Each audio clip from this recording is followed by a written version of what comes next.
I'm going to call the meeting to order.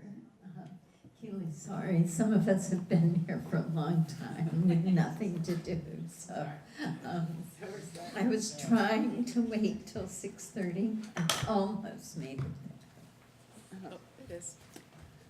So tonight I would like to start with an opening remark, just to acknowledge the difficulty of the school shooting in Florida on Wednesday and the arrest in Fairhaven on Thursday, and the challenge that poses for our school community.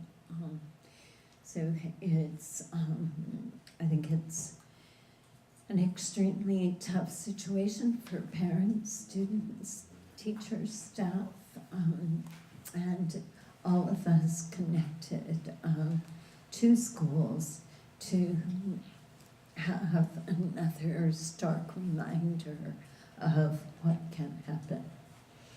And with that said, I'm going to ask us to add an agenda item under school board business to have Beth update us on what is happening around school safety, and also to talk about whether there's any action as a board that we want to take. So let's do it after draft school stop times. We'll add an item there on school safety. Okay?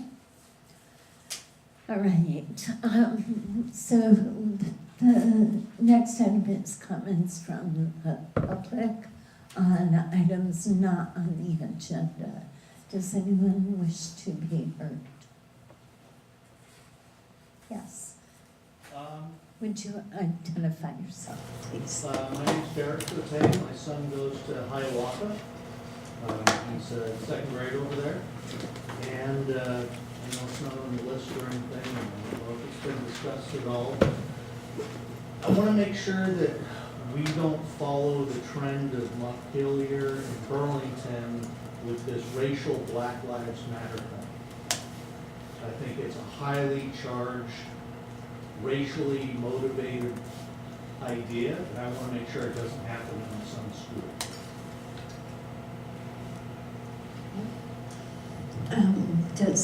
So when someone comments on an item not on the agenda, we listen, and then we may decide to make it a topic for a future agenda, but we don't respond at the time. Right. I do give the board an opportunity to ask clarifying questions, so I will do that. Does anyone have a clarifying question for Derek? Yes. Are you hearing something that we don't know about that would be happening at Hiawatha? Well, it started off with the UVM last year. There was a big controversy over it last year. Then it happens at Montpelier, and a week later it's over in Burlington. I just don't want to see it happening over here either. I want to kind of nip it in the bud before it gets going, because all it does is it calls out a certain group of people based on race and basically gives everybody else the finger. And I think it's a horrible idea. Even my second grade son thinks it's a bad idea. Thank you. Any other questions? Okay. Thank you. Anything else from visitors to be heard on items not on the agenda? All right.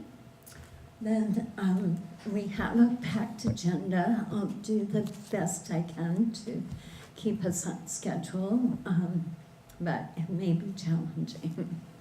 So our consent agenda consists of meeting minutes from February 6th, 8th, and 13th, and approval of warnings.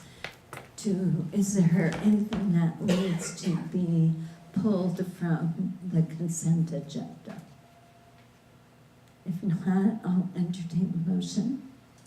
I will move that we approve the consent agenda item consisting of the school board meeting minutes of February 6th, 8th, and 13th of 2018 and the approval of warrants. Okay. And consent agendas do not get discussion, so all those in favor say aye. Aye. Opposed say nay. So we'll move on to our presentation on EWSD student learning outcomes. And welcome, Amy. It's good to have you here. Thank you very much. Good to be here. You should have all received a PowerPoint. Okay, you should have all received a PowerPoint. I know that I have limited time with you tonight, so I was sharing with Martha that often that makes me feel like I want to answer all of your questions, and then everyone feels dissatisfied because they have so many different questions. So what I promised to Martha, if there's a particular topic that I touch on tonight that you feel like you want me to come back and do more deeply, I'm happy to do it, but I want to honor your tight agenda tonight. Sure. I know I moved, so it's Oh, possible it here, didn't take mine. move with me. Take mine. Oh, no, I'm so sorry. That's okay. That's okay.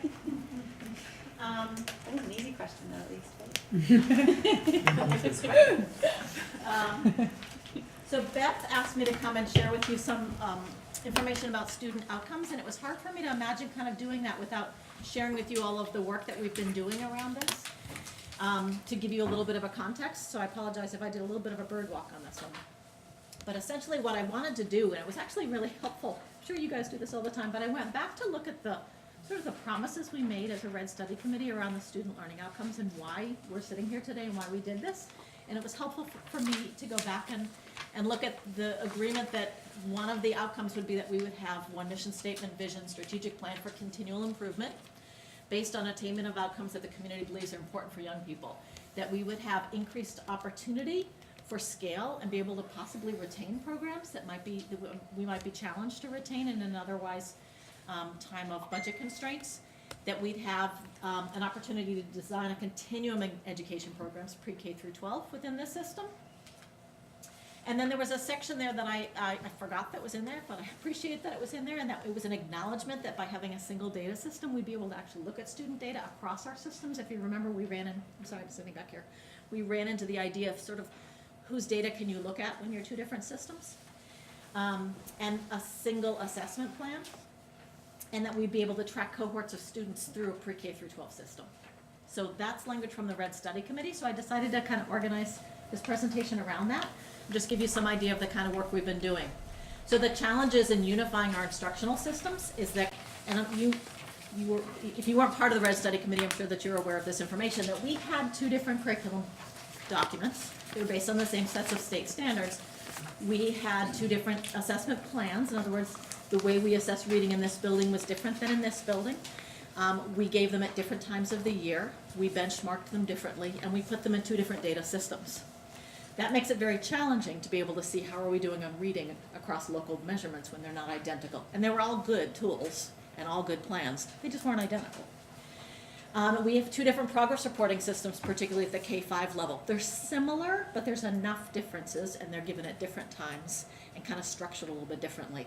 But those are some differences that we've intentionally been living with this year while we're experiencing or supporting our system through a series of changes. The strengths that we had is that we're obviously building off of the same common state standards. We had very similar approaches to assessments in the two different districts. Similar values for the instructional strategies. You hear teachers using similar words like reader's workshop and writer's workshop. Similar professional learning experiences. We actually used some of the very same consultants across, so that was helpful. Similar uses of our assessment data, and that we had data systems, we had ways to be able to interact with the data and look at student results. And above all, and this is what I continue to experience this year, an absolutely unwavering commitment among the principals to be united and support the community thoughtfully through change. So with every change we've put through up to this point, it's been, where is this in the landscape of change? How many people does this impact? Is this something that can wait till next year so that we can make sure that we move through these things thoughtfully? So what have we done so far? Well, we're working on that draft vision statement. Very thoughtful, and VFE's been incredibly helpful in that process in terms of broadening the stakeholder input in that. This is a picture of us coming up with the draft statement after a series of work. We've also been doing some work around developing through Beth's leadership a draft theory of action, which is part of a critical step that you take when you build a brand new continuous improvement plan for a district, and it's required from the state of Vermont in their new continuous improvement planning system. And these are the other things, and you have copies of these. We began writing common proficiencies and planning to write these almost from the minute of the vote. We knew that this was really what mattered, was to develop a common set of proficiencies so that we could start the work of building a common curriculum, common assessment plan, common progress reports. It began with us identifying these proficiencies. And so Ellen and I, Ellen Thompson, the former curriculum director for Essex Town and current learning design director, and I began leading those conversations before we were merged. We had over 100 teachers sitting in rooms over at EJRP drafting up proficiencies. We are founders and Essex Elementary School went through a very thoughtful process with their faculty and investigated the opportunity to be able to bring on the same math program that that our colleague schools have, and made the decision to adopt Bridges math program. And so that's a body of work moving forward. We developed a common 8th grade algebra program and hired common staff so that students across across ADL and EMS have the same staff, but across ADL, EMS, and Westford have the same curriculum, the same assessments, and the same program. We created a common middle level progress reporting system through the use of jump rope and identifying those, and this year we built them upon the common proficiencies. We started looking at common professional learning across the schools, and we found a number of times, one principal would say, I just did this book read with my faculty, and the other principal would say, I was thinking about doing that. And so we're finding those moments of commonality across our district, as well as building common professional learning together. And this is something that we hadn't planned on, but we have 2 brand new state assessments coming this spring. And so we've been working together on trying to help our teachers and students and community members through that. In terms of current work, we are working on finalizing our new continuous improvement plan. Again, it will begin with that theory of action, and we'll start working on a needs assessment and designing what that would look like. We are meeting with the principals next week. We've been meeting throughout the fall to move us to a common K-5 progress report. Again, they're very similar, but they're not identical, and we want a common progress report K-5 next year, so the principals are working with me on that.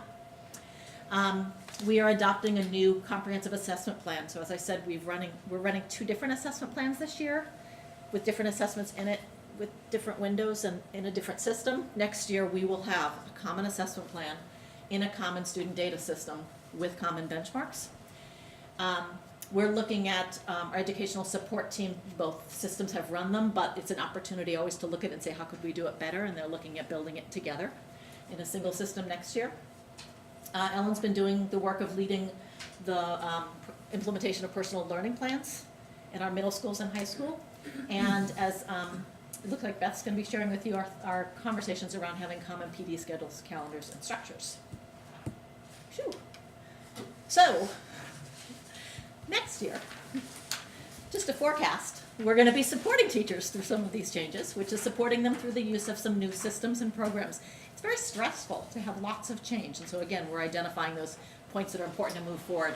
So some of the change things that our teachers and students will be experiencing: a new student data system for our student assessment data, our new math program in 2 of the buildings. We'll have some changes in some assessments. We're being careful about which ones to swap out when. So the assessment plan we're building is sort of light, and then we're going to build upon it, which means that people will still continue to do classroom assessments, and there may be some differences in some of the schools, but we have identified some key areas that we need to have in common next year.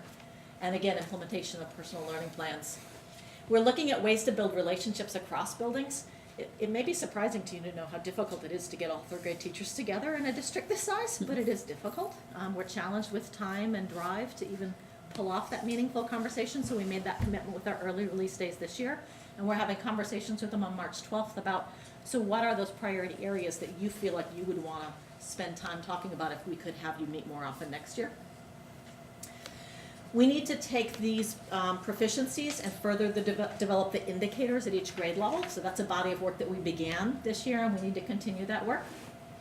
There's a set of cross-cutting competencies that the state has rolled out called the Vermont Transferable Skills, and we have to thoughtfully think about how we're going to be implementing that. We're essentially starting at the high school and working our way down because of a readiness in terms of our system right now. We're going to be developing a new common writing assessment. Further work in aligning our student reporting systems, so the tools that the parents will experience and the students will experience. We have several tools we're using right now. We want to streamline that so we have less change as the families go through the system. And I know that you received a copy of the district management group's report, and we also continue to do our multi-tier systems of support self-assessment to better improve upon our intervention systems. I already mentioned that some additional external things. We have 2 new assessments coming our way. We have the new pilot science assessment and a new fitness assessment that are coming in May. The information that's come out about them has been quite late in the season, so it's been challenging to try to support our schools with implementing them. The good news is they're pilot this year, and we'll learn from that and be, I think, in better shape next year. We will receive school-wide scores on the science assessment. We will not receive school-wide scores from the fitness assessment. And that was just a decision that the Agency of Ed made in a pilot year. We have a new school accountability system. We've seen drafts of what it will look like, how schools might be identified. There's pictures of Bullseye. It's relatively new to us, but we're keeping an eye on that and what that's going to look like. And when that comes out, we'll be able to support you in understanding it. Part of that school accountability system includes the education quality review system. We as a new district have been identified for a field review next year. So in the fall, we'll learn when that will happen, what that will look like. As part of the field review, we're required to also set a team together that goes out to another district and does a field review. So that's some new work for us coming up. There are new expectations from the Agency of Ed about what used to be called action plans or now are called continuous improvement plans, and the kind of documentation that's included in that. I already mentioned school accountability. And we have new standards. So we've changed out every set of state standards since 2010 in every content area, and this year we received information technology and now financial literacy. Whew. Okay, so, and you wanted to hear about student outcomes. So I'm sorry that I took some time to explain the context of why you're going to see what you're going to see. Basically, when we do our curriculum development process, we identify our outcomes, which in this case are our proficiencies.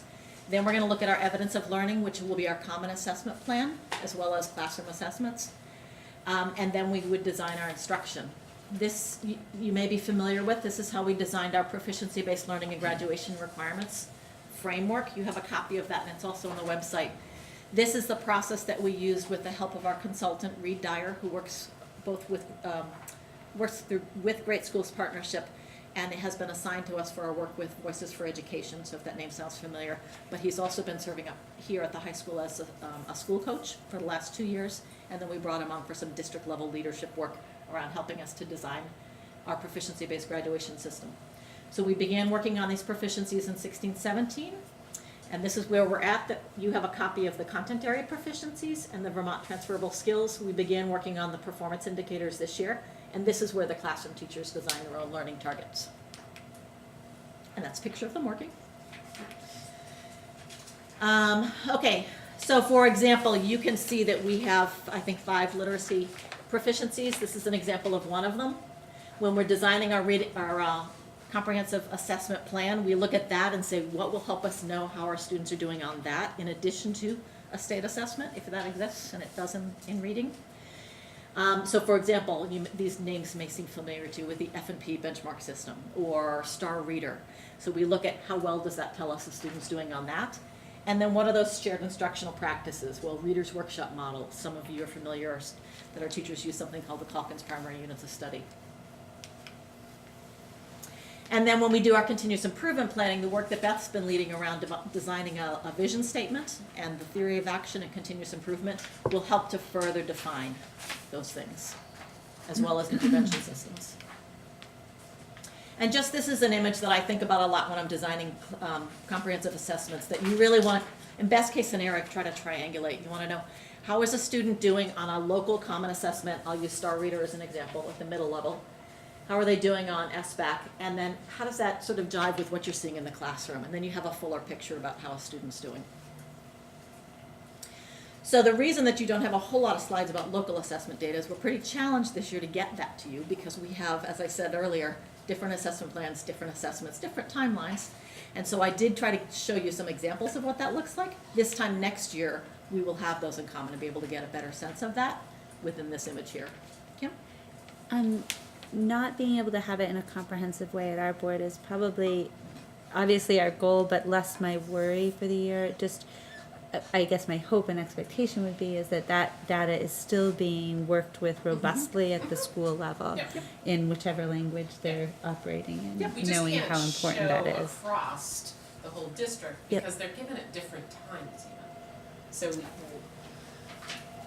Right, so I could say to you, X percentage of our kids are reading benchmark in grade 4 as is measured by Gates McGinnity in October at Founders, or Fontes and Pinnell at Fleming. And it just, there wasn't a lot of efficacy to that data. So I guess what I'm saying to you is this will be better next year and that we're going to improve upon that. But yes, they're still implementing the assessments, they're still using our current systems. This one you saw in the fall when I came to visit with you, so this is not new, but I just wanted to remind you that this is our context. If you remember, SBAC is grades 3 through 8 and was grade 11. They've moved it to grade 9, so this fall, this number will look different.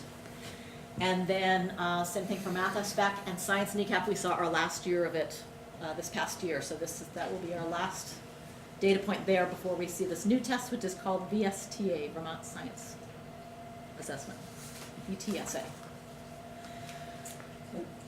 Yep, sure. Back on back. that state Mhm. assessment results, Mhm. is there a way of taking those graphics and adding Chittenden County?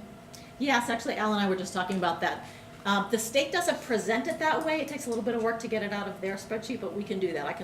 And we've done that before. We've put high schools next to each other or comparable grade span schools. Yes. Because when I talk with other parents that have kids in Chittenden County schools, that's what they're looking for, not how To they're see how we're doing the against state. Williston and South Burlington. Yep, we can do that. I don't have it on this, but I can get that. This one you also saw, this is our assessment over time. And it's a lot of numbers that you're staring at. And I apologize, I should have made this color. So here's language arts, and here's math, and here's science kneecap. Again, it's our last year for science kneecap. I'm going to show you in a minute sort of a deeper look at some of these numbers and what we're doing with them. The line graph is relatively flat for both ELA math, well, actually ELA math and science. It'll be interesting to see how these data points look against the new science assessment, because it's a very different science assessment. Okay. This is I'm sorry, were you asking a question? That's okay. I was back a couple of slides still looking at the numbers on here, thinking about cohorts. Yes. And so if we look diagonally on the chart, Like are we this, able to this, and sort of this. follow? Okay, Yeah, and that's, I think in wanted the to make fall, sure I there's, didn't put it on this slide sheet, slide deck, but I had in the fall the one that showed the colors that moves it down, with the caveat that students do move in and out of the district, but yeah, I was just wondering if that's Yeah. a reasonable way to consider the data. it is, there's another growth thing that I'm gonna show you that I think is actually more helpful. It's harder to see publicly. But yeah, if you look here, so here's 5th grade, sort of that group moving up, or this group moving up. We are warned that there's differences between the assessments, but it is helpful because you can start to see maybe a group that might be struggling. This piece I'm particularly excited about. When they shifted away from kneecap to SBAC for math and literacy, what they gave us, now these are 5 real students, took their names off. What they gave us was an opportunity to look at kids in a growth in a way that we couldn't before. So this is a little bit difficult to look at, but I'm going to tell you that this student right here is in the lowest proficiencies in a scale of 1 through 4. and this was their scaled score. The next year, they continued to be in this the lowest proficiency level, and this is their next year's scaled score. The intriguing part is that we're now able to take this number and look at growth. And if a student has made 33 points, we've been advised that that means that they've made at least a year's worth of growth. So what's helpful is being able to sit with the principals and say, well, the story doesn't just stop here. The student has made 114 points worth of growth. What was going on with that student? What interventions did you put in place to cause them to do that? Whereas you have a student here who stayed within the same, but didn't make a year's worth of growth. And so what does that mean in terms of what that student's experiencing and what could we do differently? So we've been able to do this with rosters of students to be able to see, so here's year 1, here's year 2, and then I carried it all the way up to year 3. So for example, this student stayed in the proficiency, made adequate growth, still stayed in proficiency, but didn't quite make a year's worth of growth. So we want to kind of keep an eye on that one. So there's some new opportunities to look at SBAC data. It's hard to do this sort of collectively. What's really helpful is sitting with a principal or with an interventionist and saying, so you had these students last year, let's look at what happened for those students in terms of growth. And again, it's one measurement, but it's a nice add using SBAC. I already mentioned that we're challenged this year to provide you with some things, but having said that, this is some information I felt like it had some efficacy to be able to share with you. So at grade 2 and grade 6, I reached in and kind of grabbed some information from the 2 different systems and put them together for you. So if we look at the students in grade 2, so Essex Elementary School shifted over from DRA to Fontes and Pinnell. They're both running records, they're both comparable, but they made the decision to switch over to that so that all of the schools are using the same tool this year. So what we know is 71% of our students across the 4 buildings are meeting in the fall met our grade span, or our grade level benchmarks for grade 2. We haven't closed the winter window yet, so I can't get you that. Those same students. No, it's hard. Those same students, because I felt like I wanted to give you a math one. We didn't have an all math screener in the fall over in Essex Elementary School. But within the other 3 schools, we are currently using one called Bridges Number Corner Checkups, and we have a particularly strong group in 2nd grade this year. 95% of them met the benchmarks. And then what we can see is, how did they then do in the winter on the next assessment? The middle levels moved to a common reading and writing assessment this year called Star Reader. It's been used up at the high school, and the nice thing is that we can, sorry, I'm so excited I threw it. The nice thing is that with Star Reader, we'll be able to track the kids straight up through grade 10, which is nice. So what we know is based on that assessment result, it's a computer adaptive reading assessment, 70% of our 6th graders were reading on grade level, and then in the winter, 73%, and math again, 64 and 69. And back to that triangulation, what we do is we put this in our data systems, and we look at that against how they did in SBAC. I think I might have a slide that says that. Amy, can I ask a question? Yes. Flip? I may not be able to flip it. This is just a clarifying. Sure. You broke it when you threw it. I did. So like, let's take the Bridges Number Corner checkups. So from fall to winter. Yep. Is it measuring fall, where they are towards those standards in the fall, and then that increasingly gets difficult, or is it different standards in the winter? Like, is it measuring the same? She was a curriculum director, she knows. So here's our challenge. This assessment it's designed to show growth, so the independent level. This particular one doesn't. This is a moment in time from here to here. Changes, right? So next year, we're looking at something called the Bridges Comprehensive Growth Assessment that will give us better growth within the year. Keelan? I have a different question if you're. I'm done. I just Okay. wanted her to clarify. Just looking at the difference between the 2nd grade, we'll do 2nd grade, and the 6th grade. Is it something that we've always seen that kids have more challenges as the math gets harder? Or is that a year that's having particular difficulty? Or when This- Bridges was introduced, Yeah. suddenly everybody got a lot better? Or like, Or is it a cohort of kids? They're very, very different assessments, which is why I'm sort of nervous Okay. putting them up there for you. So this basically is an interview, a one-on-one interview with kids based on fluency and concepts. This one right here is a computer adaptive assessment that's brand new to students. and it assesses differently. So I'm not comfortable yet kind of making that. What we like is being able to see that there's a data point. We can look at it against SBAC. So what I would want to see, and I think it might be on the next slide, if it will work. I can't. Trying to remember if I. So basically that number Here we go. is suggesting that the sixth grade is struggling. There you It's go. not necessarily, no, and again, thank you, you're brand new. So what I wanted to show you is what we can do with sixth graders say, and this is ELA. So 70% of the kids, let's see, so this is sixth grade. In fifth grade, the end of the year, 70% met the assessment benchmark for a state assessment. They then went into sixth grade, and 70% of them showed proficiency in Star Reader. That tells us that, oh, that's very close to each other. That tells us that this might be a good tool. And then we looked at their winter scores, and are 73%. And that's the way we're trying to triangulate it a little bit to see, is this really telling us something about our students and how they're doing? Similarly for math, so again, that in fifth grade, that crew, only 49% met, but when they got up to sixth grade, 60% met them. So does that mean they improved? Did they do a lot of math over the summer, or is there some differences between those assessments? So that's part of the work. Is what we're doing is we're meeting with the teachers around the rosters of the kids, looking at those scores next to each other and then saying, are you seeing that in the classroom? Is that telling us something? And which of these kids should we be thinking about some intervention services for? So that's how we've been using it. I'm gonna try this one again. So what will our new assessment plan look like? We will be transitioning to a single student data system. We will have common reading and math screeners and progress monitoring tools across the grade levels. We will have a common, the math and literacy coaches have begun listing out some common diagnostic assessments that we want the teachers to use. In other words, if they're not meeting benchmark on this common thing, what will be your next assessment that you would use to go a little bit deeper? We are gonna have some new state assessment data, but the science and the fitness ones will come out in fits and starts in the first couple of years as they're piloting those.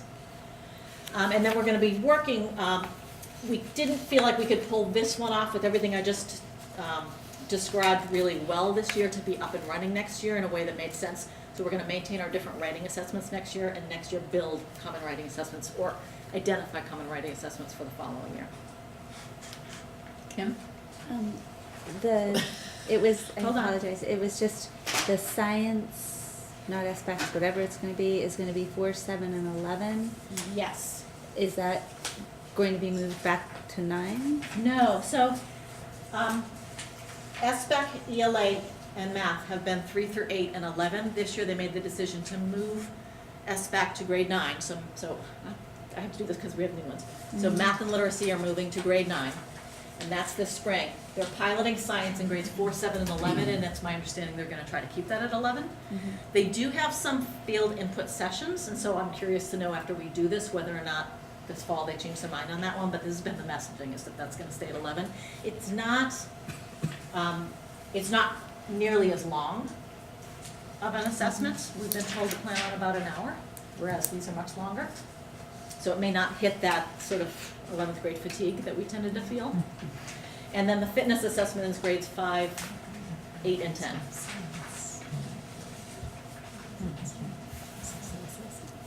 This is a lot of information.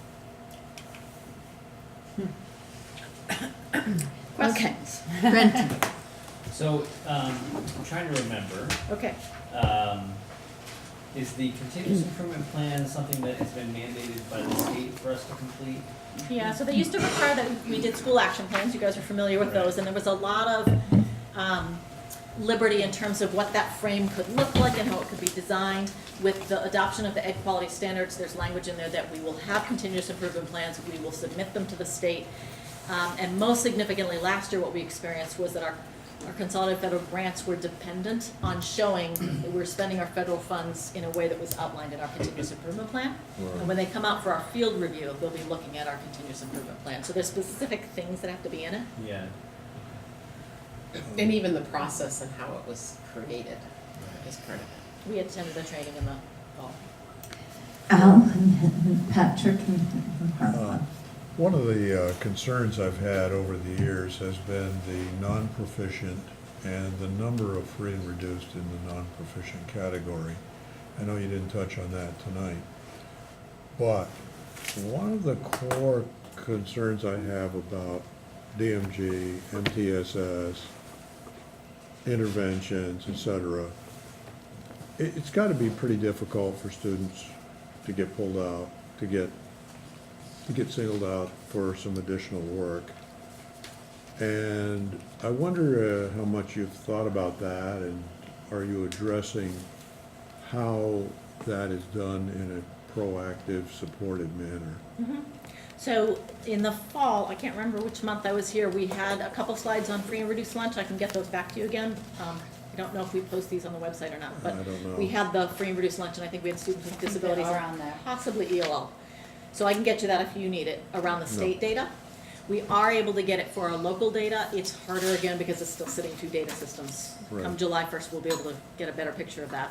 In terms of intervention, I will say, and you've probably heard these terms before, multi-tiered systems of support mean tier 1 is your classroom instruction, tier 2 is your intervention, and tier 3 is sort of that extraordinary above and beyond.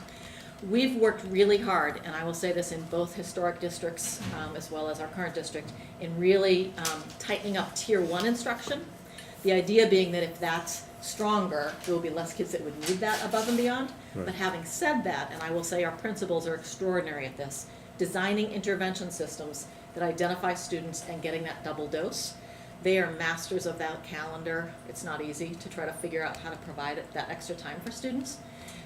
They're very good at looking at their data and knowing exactly which kids need it. So we've put in place things like Reader's Workshop, and we use common tools like Calkins, and then we have something called LLI, Leveled Literacy, and the principals know these systems very well. It still doesn't always feel like enough, but what we do is we identify students that are struggling through that local assessment, any students who need any further assessment, and then intervention, and then we are tracking them over the time. Having a single data system will help with that. Okay, good. And we also know that we do need more work around it, to be more flexible in the intervention program, and how do you do that? So those are conversations that we'll have as we dive deep into the district management group report. I think one of the primary concerns is this not proficient group seems to carry from year to year. Right. And there's got to be a real challenge there.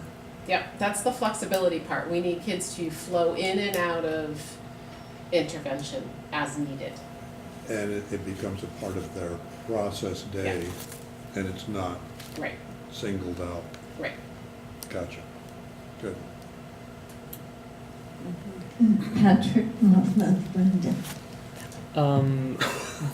For next year, adopting a common progress report K through 5. I'm just curious, why stop at 5? Why not continue it through 8th? I could see high school, being a logical stopping point. I'm just kind of curious why there. We have a common middle level one right now, so even prior to unification, the 3 principals were working on developing a common one together. And so they use jump rope, and this year they tightened it up even more, and that they tagged all of the standards against the same proficiencies. So there's already some. But K-5, we felt like there's background. enough Gotcha. change. They're similar enough, we're gonna kind of keep that. So for example, at Essex Elementary and Founders give progress reports twice a year over. These schools, they give it 3 times a year. There's a lot of those changes that we have to go through, and we felt like, let's sit with something different this year, and let's build common next year. Okay, great. Martha. I've had a son that's been out of school for so long and stepdaughters out of school that as we're going through this process, all I can envision is trying to be a parent who has a student going through with all these test changes and what's gone on. Is there time to help the parents understand these assessments or the child's growth, because their assessments have been changed? Yeah. And the state changed them, it wasn't just us. Yeah. I mean, that's a good question. I think that local assessments are designed to be evidence towards meeting. So a lot of the conversation we have, say for example, if you look at a progress report and you think of that reading line, and you're gonna decide is it a student a 3 or a 2 or 4 for this particular trimester. We use things like F&P, independent reading level, to say, okay, that's a benchmark piece, but that's not the only picture. What else are we seeing in the classroom? So I think we need to do a better job of helping parents understand that assessment, but we also need to help them understand how it sits against other pieces of evidence in the classroom. Typically, that happens at parent conferences. We've talked about sending home data reports. There's a lot of attraction in doing that, and yet it's kind of a standalone, there it is, there's a data report on your child, sort of like receiving your blood list from your doctor. What do you do with that?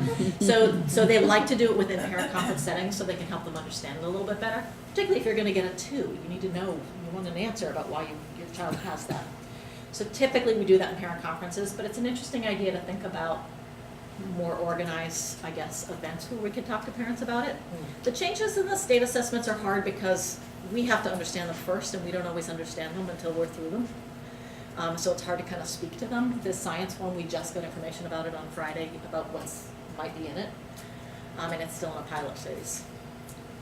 It is hard to go through change. I think at one point, I stood in front of I think it was the U46 board when I realized that my son, Rob's son, and Bob's son were all in 11th grade, and I realized they were the first kneecap kids in 3rd grade, and then they were the first SBAC kids in 11th grade, and that's a lot of change for a kid's life in a 12-year span. Brent?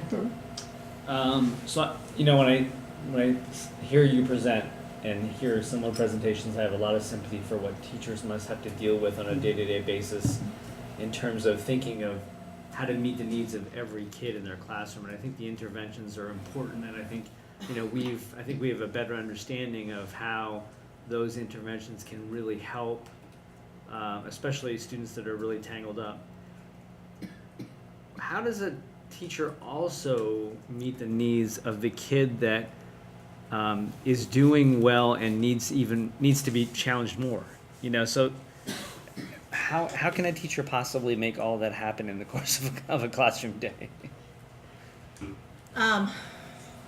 Yes. I mean, I think if we can use the word intervention to mean lots of things. So how do we challenge the student? When we have tier 1 instruction that's designed around things like flexible groups like Reader's Workshop, that gives an opportunity for the student. If we teach a single book and then we're struggling to help Brian over here, it's harder to do that. Right. So I think part of it is, not that you would struggle, part of it is what does the design look like in the classroom? So we run math stations in our math classes. We run Readers and Writers Workshop. We're looking at ways to increase things like literature circles at the middle and high school level to create an environment where you could meet the needs of kids who are doing really well as kids who are struggling. Yeah. It's not easy. Right. I mean, I think, and this does not talk about the social emotional needs that I think a lot that our teachers are seeing in our classrooms as well. And our theory of action has really, it's in very drafty form right now, like we keep bringing it back to talk about it, but it really is about that first instruction and what do you do with all the levels in the classroom. Yeah. What's engaging and what does good instruction look like. So those conversations are happening at the leadership level, and then that's the first place to start. And then we really have to think about, so what's the professional development and the learning opportunities we bring to our teachers to help them, because we didn't learn all that in college to become a teacher. We didn't learn that. Yeah, and it just seems to me, for some reason, it could just be like something in the air or the water, but I have more parents coming to me expressing that their kid feels bored in class, like they're not being challenged enough, and so. But again, I have great sympathy for what the teacher is dealing with, but I also just, you know, I've heard that more this year, and I'm not sure why. Well, and also our gaps. I mean, as teachers now, the gap is so wide in the classroom, where, you know, 10, 15 years ago, we were teaching 3rd grade, and it was a narrower gap than it is now. Right. Now the gap, and you had all the social and emotional trauma piece on top of that. Yeah. So we have to support our teachers and figure out what is that professional learning and learn with them. Sure. You know, I mean, we're in this together, and move the system forward together for all kids at all levels. Right. Including high school. Okay, I'm gonna have this be, the last question. And then I'm gonna ask if you have further questions for Amy or topics that you would like to have her come back and present about, that you let me know. Mark. I love having Nick at the table with us You've been through some of those assessment Oh, yeah. changes and going through this. Yeah. How confusing as a student, and do students in high school talk about things like this, or? I mean, we notice it. It's not like a top 10 talking point. But when you boil it down, a standardized assessment is a standardized assessment. Those who try, try. Those who don't try, don't try. And though especially with the new introduction of computers, though they've changed in administration, they general outlook at them have been the same. But in my experience, people usually like the computerized tests a little more. Okay. Thank you. Amy, thank you You're welcome. so much. Thanks, Amy. And, I think we all look forward to a time when there's a common student data system so that we can have data that is a little more meaningful. So, thank you for all the work you're doing. We're excited. Thank you. Appreciate it. Thanks, Amy. Okay, the next item on the agenda is to ratify the support staff contract. Kim, I guess I'll turn it over to you. Thank you. We've been at this for a while, and we are thrilled to announce that last night the association ratified and accepted the contract, and we had finished up our work together last Friday, avoiding the need to work with a mediator and really coming together to learn from one another about the different roles and responsibilities, even in the same job categories, from district to district. So that was a great body of work. We listened a lot, and it took time. There was more disparity from contract to contract between in the support staff contracts than there was in the teacher contract, and we also began the process further in from our teachers' body of work. So what we were able to arrive at, and I have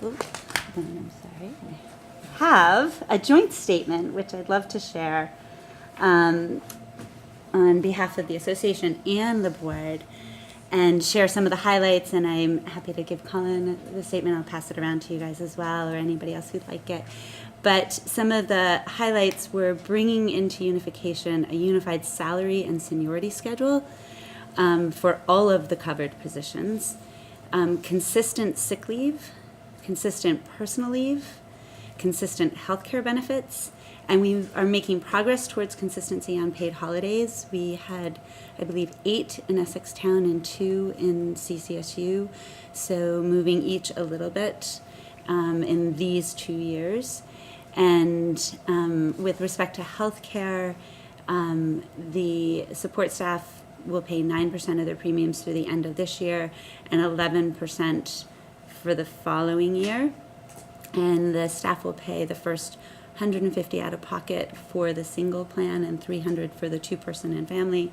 And then there'll be a shared amount of the remaining out-of-pocket expenses such that the individual plan would be at a max of $400 per support staff person. And for the 2-person or family, it would be a max of $800 that they would pay out of pocket for the year. That is not what the state's target was. We were closer on the teacher contract. One of the areas where we've expressed an opinion is that if they were to move towards a state contract for healthcare, I think there is a need to have some reflection of the ability to pay. And those premium costs feel very differently at support staff wages than they do at teacher wages. So that was a recognition of that in our negotiation.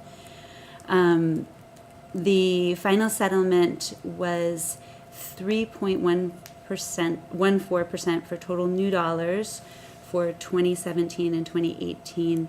That and then for the next year, 3.03. The total new money, which included the cost to increase the paid holidays towards moving towards one another, and those salary increases, is 3.25% for each of the 2 years. again, it was really about finding some ability to listen and understand priorities because there were such tremendous differences. And I think that was done very respectfully and with a shared concern for having there be meet the needs of the district, but also make certain that we were valuing the folks who are making sure our students are well cared for, making sure our buildings and grounds are well maintained, and then supporting one another as colleagues. And that is really sort of the categories of amazing work that happens among our support staff. So it was absolutely my honor to be part of the process. It was, I know I say this, and I'm sure some of the hours were not my pleasure or any of our pleasures, to be honest. But I think in general, the process is one of respect and care and learning.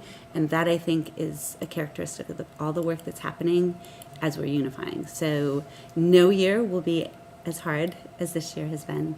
And I am incredibly grateful for the partners we had across the table, for the work that Deb, the endless hours Deb was able to put into having us all have a common set of data to work from, and that informed everything we were doing in real time. So I could not possibly thank her enough. But our partners across the table were really terrific to work with, and they were a great team among themselves.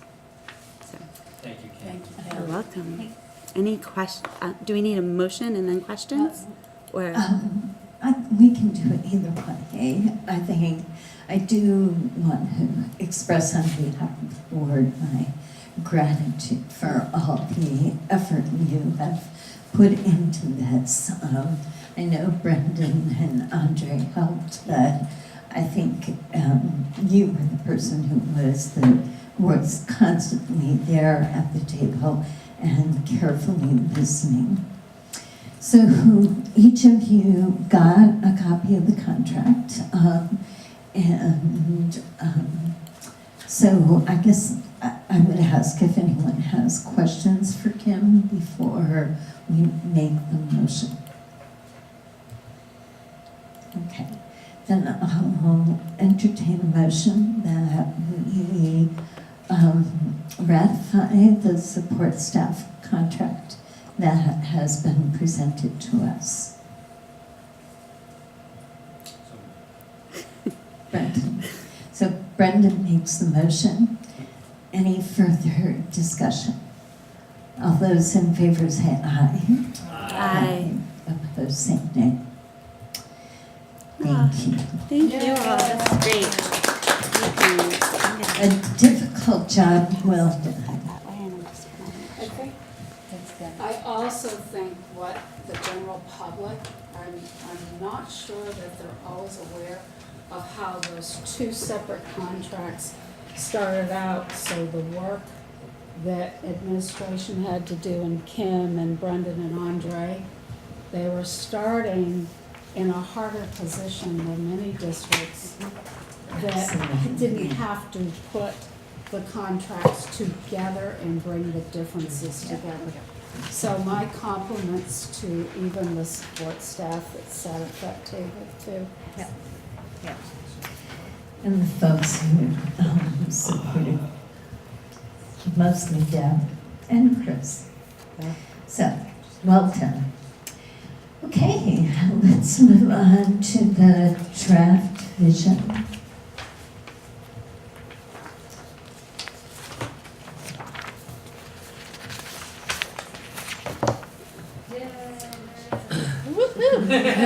So this is a draft vision, and I'll just kind of review how this came to be. First, it began with Voices for Education, doing the 4 words work, and then the community conversations in October gave data to us. We also had the district management group, that data. The leadership team in the summer, as Voices for Education was gathering 4 words, we were working on our own values and our beliefs as a leadership team, which was a great beginning to us becoming a team and when you do that value work together as a team, you really become a team. I mean, you really start to understand each other. And so we had that work. Then the staff had an opportunity to work on values also, and give us words that they believed in and some belief statements. And then on January 24th, and it was ongoing conversations with the leadership team too, it wasn't just January 24th. On January 24th, we brought the students that were part of Voices for Education, they were all invited to the day, and we spent the day together with the principals and all the directors in developing this draft statement. So we spent the morning doing some work. We did some relationship building so people felt comfortable working together. Maggie Donahue and Tess Hastings brought us through one of the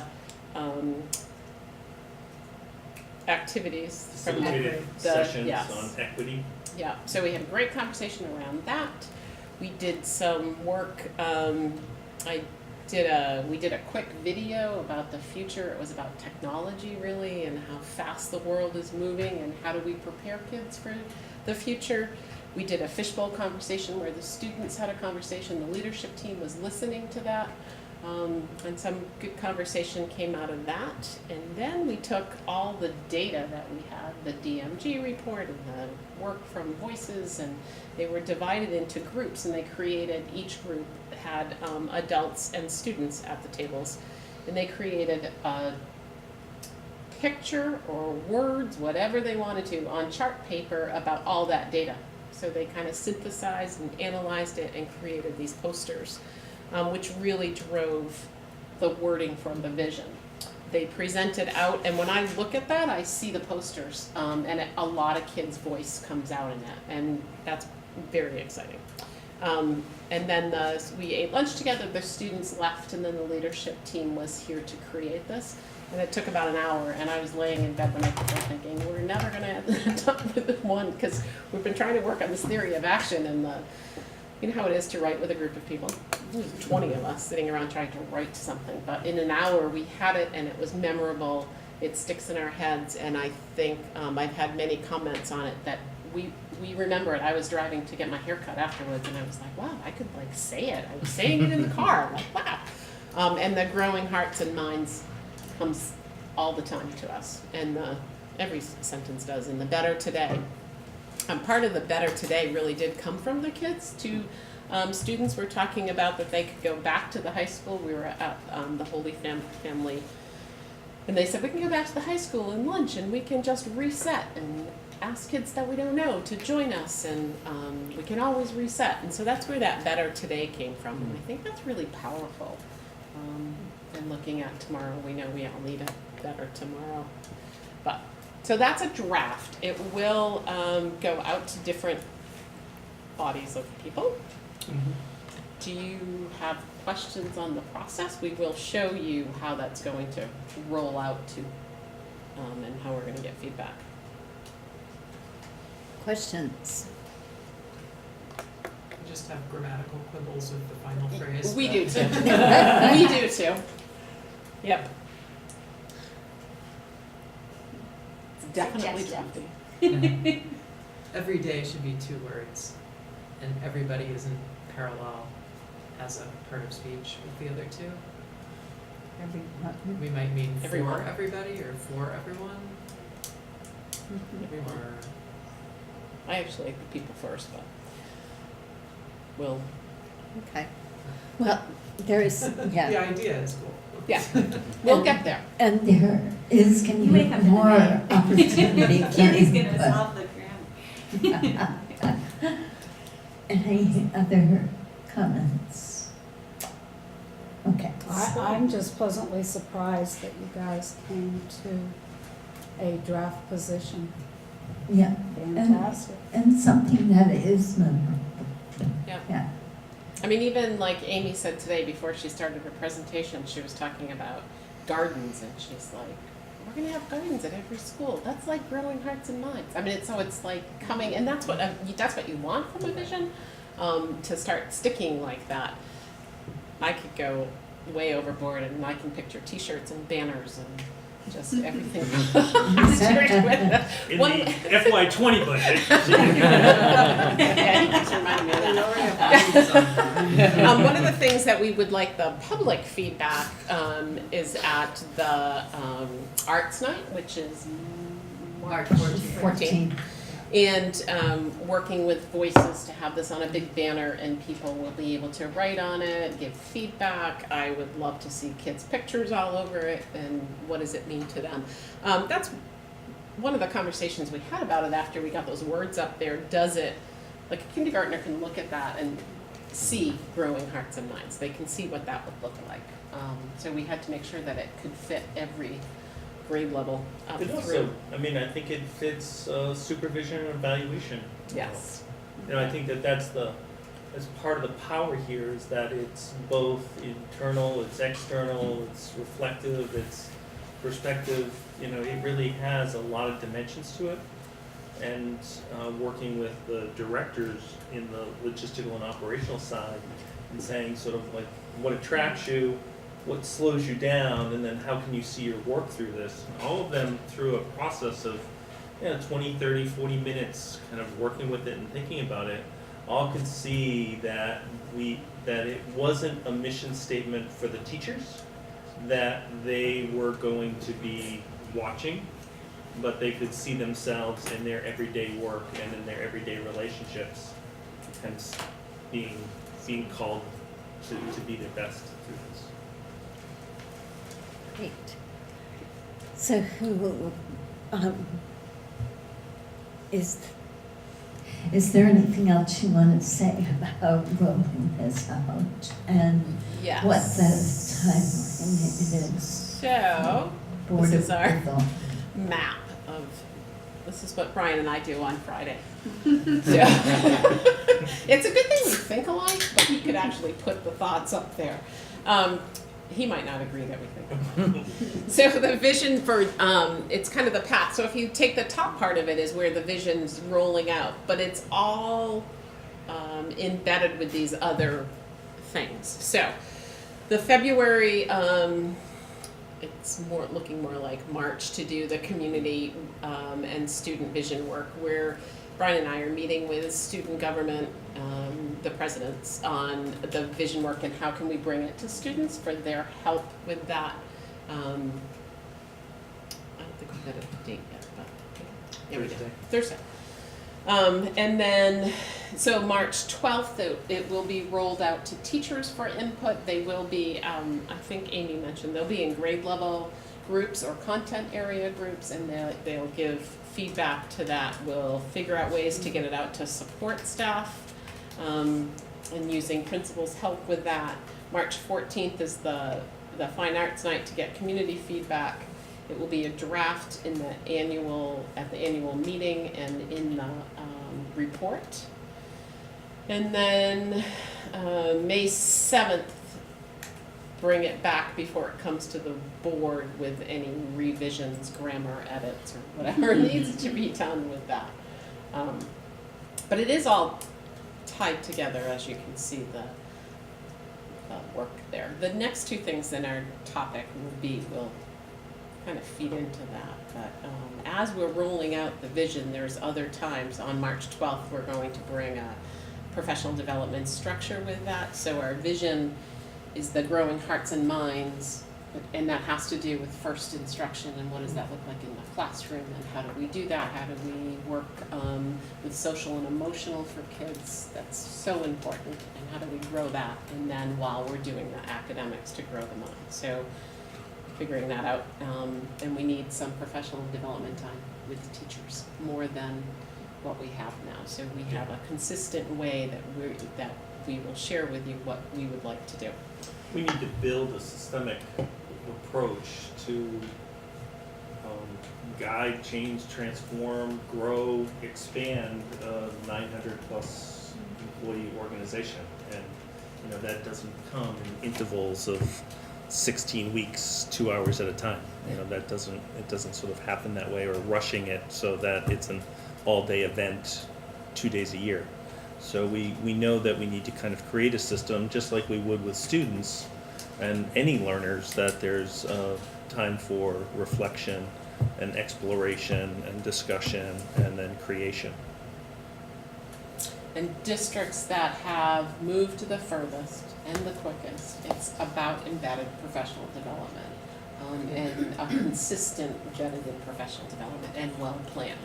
So that's what we're working with the leadership team now, once we have our theory of action, and then what does that professional development look like? And we need that structure, so we're working with them, and tomorrow will be more work with them on what that looks like. So here's our proposal.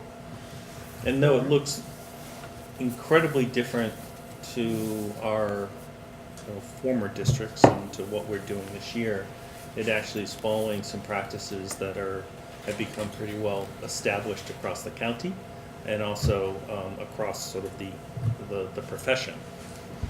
So we did have a task team, although the leadership team developed the task team. They agreed that we should have a task team to do some of this work. So the purpose of it is to provide a structure for dedicated time for embedded collaboration and professional learning within and across schools to maximize student learning while maintaining appropriate instructional time.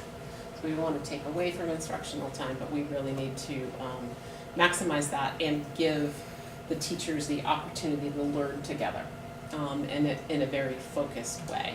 So our proposal is that a late arrival and early release. So our early release would, we're proposing that K-8 systems, and we'll get to why we went K-8. We're looking at an early release for students at 2 p.m.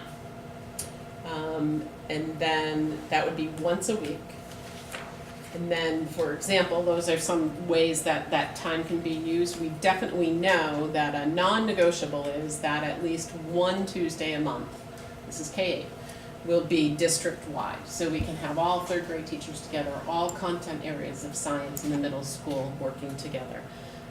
We have our colleagues in Champlain Valley School District who have aligned curriculum and matching learning targets when you go from one math class to another, and that's really because they've had the time to do that, and they've done this for a couple of years now. One Tuesday would be faculty meetings. More than a faculty meeting, though, we need to change a faculty meeting for the purpose of giving information. That can be done in an email. It can be done other ways, but a faculty meeting really needs to be about learning together and driving towards that vision. And then one Tuesday a month, school-wide PLCs looking at data within your school and interventions, and then another Tuesday also, which is more of a flexible Tuesday, but we just put PLCs. So that's the K-8 system. The reason we went K-8, we really struggled with that, and we thought 6, 7, 8 could do a late arrival also, but we thought about families, we thought about Westford. Westford can't divide, and we need Westford teachers, when you're talking middle school, at the same time as the other middle schools that they're meeting with them. So that's why we went the K-8 system. So Essex High School would be a late arrival.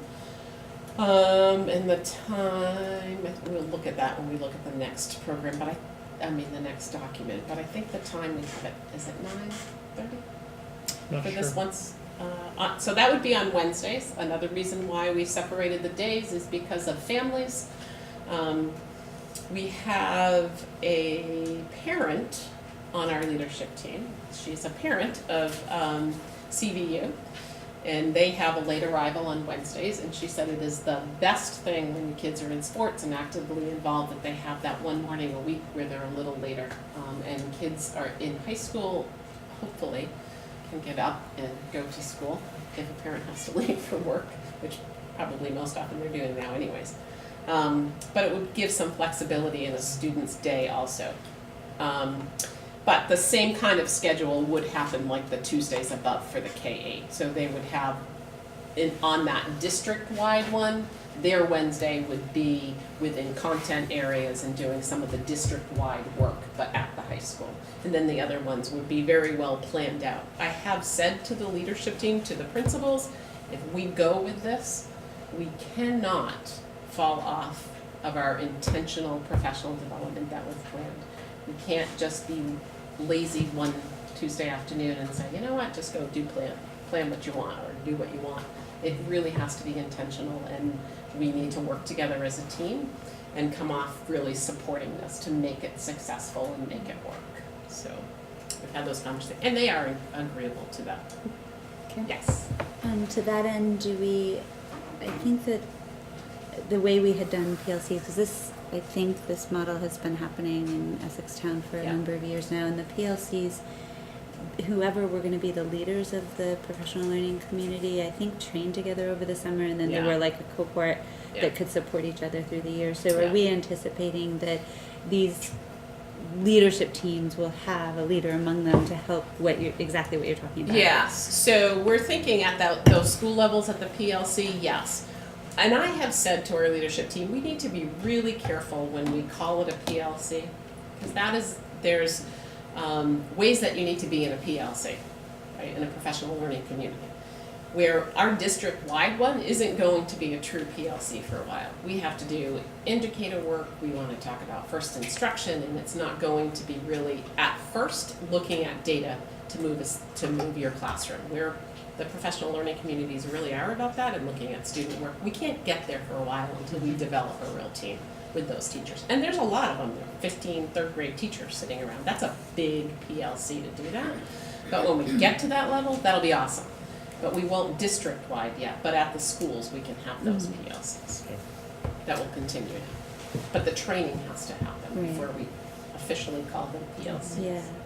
And is that part of like a summer plan? If this is going to kick off next year, how is it going to be well led? It might, in the school-wide, so here's my thinking, and I say this to the leadership team all the time too. We have our vision, we're gonna have our theory of action. There's things that we have to do as a district-wide to get there. But there's also things that schools might individually, they might take a little turn in the journey to get there.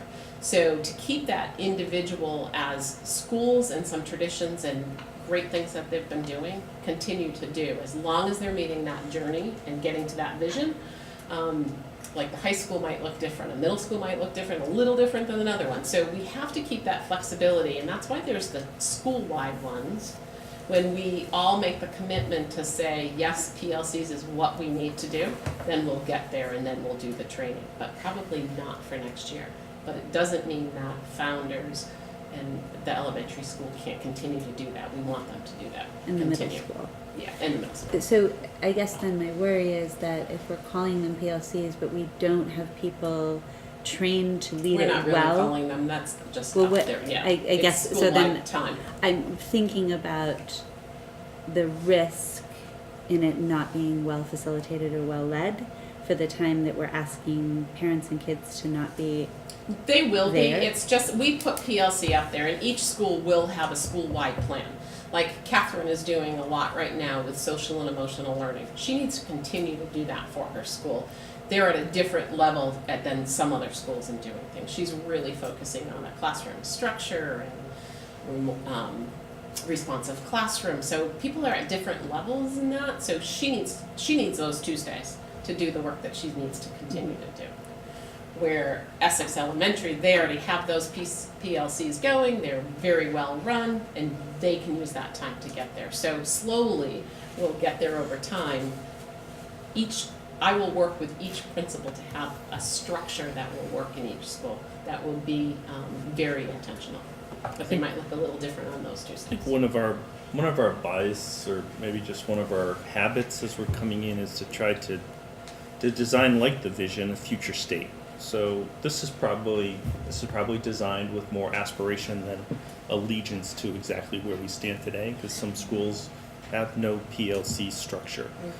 We've had subject-based PLCs and not grade-level PLCs, or they change. And some of the past practices that we have have been personality-based or situational-based, and maybe not systemically. And how are we doing, especially when we are challenged with turnover? Sometimes grade clusters can go for years, if not decades, with very little turnover, and then you have turnover and you start to see some of the weakness of a system that is depending upon just individuals rather than something systemic. So this is more of that future state, and then the whole process and that's what you see with transportation that we introduced earlier. You see it with this, the start and stop times, the vision. All of these are future state, which then go through a process of backwards engineering and understanding what challenges are and what solutions are to bring it along. So it's probably best would be to right now to delete those, Yeah. but it also may have an Gives you an unintended idea. consequence by deleting them and not recognizing where it is we want to grow to. Keely. So I have to admit, you wouldn't guess it because I'm on the school board, but meetings are like not something that I'm like jumping for joy about. I'm a little bit of a meeting skeptic.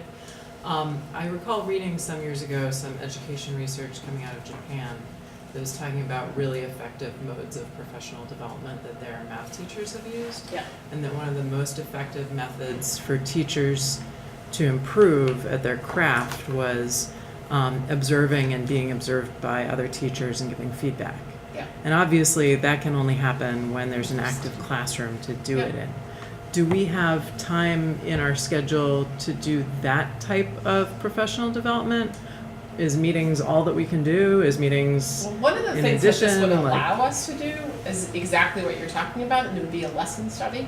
So during their school-wide, let's say Hiawatha again. So a Hiawatha teachers could get together and during their school-wide, they could design their lesson. Or even the third grade, when we're district-wide, they can design a lesson, figure out when that's going to be taught, who's gonna teach it, who's going to watch. And then we can set up a system though when kids are there. So it's either during somebody's special time that they're going over, or we work with subs to get in the classroom, or we figure that out. I'm a huge proponent of lesson design. That's how you design and create great curriculum and instruction. But we have to do a lot of work before we get to that point. But that would be ultimately the best professional development that we could do. Absolutely. I would like to see the answers to the considerations and questions, but I'll have another one for you. We're sharing this with leadership tomorrow, so. Okay, well, very good. Another one is, given the block schedule at the high school, and I'm not sure the schedule at CTE, I'm assuming they're involved, or maybe not. Yeah. Is that would shortchange whatever is first block, period. Those are Okay. considerations that we have to I mean, think so about. that would Rob's not be been a part in this, but. full-time, yeah. it ended up being Yeah. 4/5 time for that, for those courses. And I don't know that we have 4/5 classes. Or are we talking shortened schedule for every Wednesday? So Those are things we have to I think think about. we're Well- getting outside of, I mean, that's the kind of detail that I think our administration has to work through. My experience is if you think the goal is right, then you figure out how to make it happen. Right. And so that's an important consideration, Diane, but I thoroughly expect that Rob and Bob will work to figure out how to make it doable. Something that Brian and I have done is to work, Brian met, well, we both met with the Y in Burlington, who already offers after-school programs at Founders and Essex Elementary. We met with them. They're willing to help us out with this. Brian met with the Parks and Rec, right? EJ, yeah. EJ. They're also willing to help out. So it's not only dismiss, and we're thinking about kids too, and what can we do for them. The Y was great in thinking about swapping out some time, giving us some time. So we've had really good discussions with outside to help with this and not send every kid home and not put parents, it's an hour, that's basically what it is. But, Well, so, the other corollary to it is this replacing professional development days? So we won't be having those instead of, or this replaces those? no, it doesn't. What Okay. it does, because they're 3 to 4, it's their faculty time and they're already dedicated to be here for those time, that extra hour that they're giving. It's not really extra because they have it now, the once a week. But it is not replacing. We looked at the amount of time in the teacher's contract. Deb, vetted this also. Do you want to look Um, at start and stops? Yeah, yeah, that, yeah, So what we have right now this is, is the popular answer. this is where we are right now. We're just using a default for teacher time, so your student time is in the center. These are the varying hours that we have as start times right now and end times. This is our student day duration. So you can see that this is student day, so we range right now between 7-hour days for some of our K3s, down to 6.5-hour days, and then the high school at 6 hours, or the high school, I guess, is at 6 hours and 35 minutes. And then we also range for staff duration time. So some of this is with the new contract, we want some consistency, and it doesn't need to, again, we wanted to be specific about not being consistent on a certain time start or a certain time end, but on a duration of contact time and other time. So as you can see, we move from a good variety. These are not end. These are now beginning to be discussed. This is the idea of like, there's always a beginning to a circle, and we're at the beginning of the circle, and it will now go around. But we figure to start this off, we need to find out, if we put this out, what do we like about it? What are we challenged by? And what are some of the solutions that we can come up with? So if you see here, what we do is start to try to norm out a duration of a student day and norm out a duration of a staff day. So this becomes sort of you're moving from this to this. Some of the things that are part of it is to introduce some of the research that actually is not new research, but it's research that is now going on 20 and 30 years of when high schools, middle schools, and primary schools should be starting their day.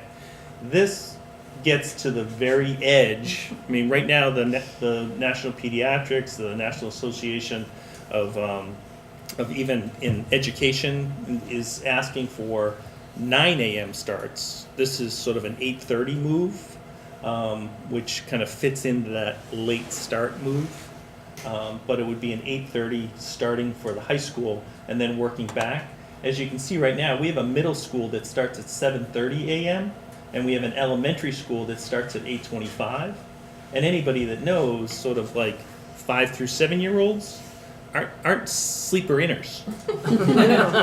And middle school students aren't like super early risers. So, but this was all based on transportation schedules.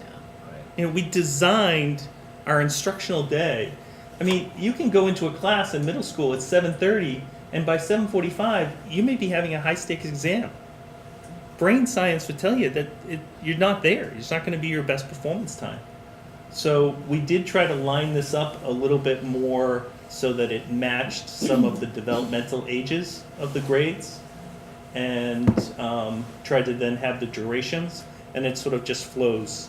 Then over here, what you can see is what does it look like if we do a K-8 Tuesday early release. So the high school has no change for that day, but then you start to have that early release. So you start to go through, you have different release times so that you keep your duration of your student day the same, and then you tag a specific time for the end of your teacher time.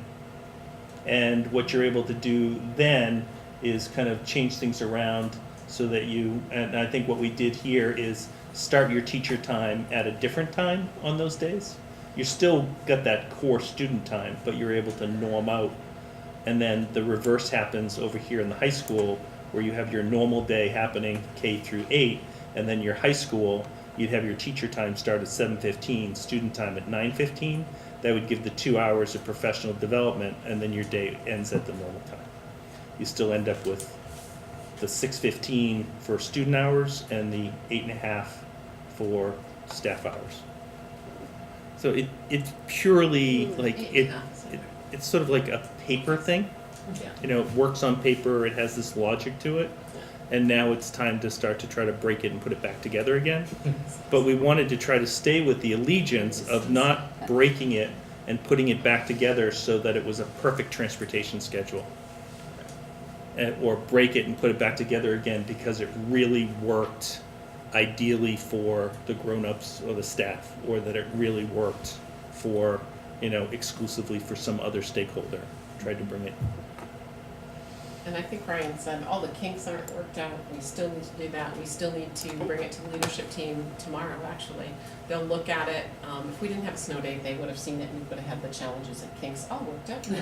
But we had a snow day. So tomorrow it goes to them. We figured that it was only 9 hours later we'd be giving it to them after, or 12 hours after this. So we know there's kinks in it and we will look at that. But it's that whole, when do you start to roll that out? So if we waited until all those kinks are out for another couple of weeks, 3 weeks, then it would be too late to show you. So you're seeing it in the beginning process. So I think our discussion tonight should not be about details, but about whether we agree with the concept. And I'd say two of the major concepts are, do we agree with the concept of having 1 day a week for additional time for teachers to work together? And do we agree with the concept of flipping, in a sentence, start times for elementary grades and the high school? I think, obviously you're going to have to work with the transportation folks and see if these are the exact times that will work. But I think the other concept in here is norming the duration of day for students across the district. And then Keely. Just one concern. There's a negative aspect of this, or something we need to focus on, is a specific schedule for each parent who has a child in one of these schools. So that's an important piece. And we need a date, the drop dead date, Yeah. when that information needs to get there. Yeah. There is time, if you had a child There at is, Summit and Fleming, there's like a 15-minute, which is really too long. But, and the same thing with Essex Elementary and Founders. We did give some wiggle room in there. Hiawatha Fleming, is that when, I didn't notice the Hiawatha time. and Fleming, yes, because Hiawatha is the same start time, 7:45, as Summit proposed start. Okay. No, I just mean That's Summit better to than Fleming what is we have really right now. close. Oh, yeah, Hiawatha to yeah. Fleming. Right now, It's they really- start at the same time. Oh, gosh, okay, Yeah. that's good then. Yeah. Keely. I think the idea of evening out the amount of school is a great step for equity. I think reversing the start times for younger and older students makes a lot of sense, and it's good to make decisions that are supported by data. And I think it, as Brian points out, it will make it easier for families in some ways of managing kids. And I think that the amount of change on that schedule was less than I expected for doing that flip from a like individual commuting perspective. I tried to look at all the schools that I have ever worked at or Yeah. had kids at. I am still interested to hear more about the sort of options with the Y and the rec and stuff for having 1 day a week be different from all the others. I think that's going to be challenging for many, many parents.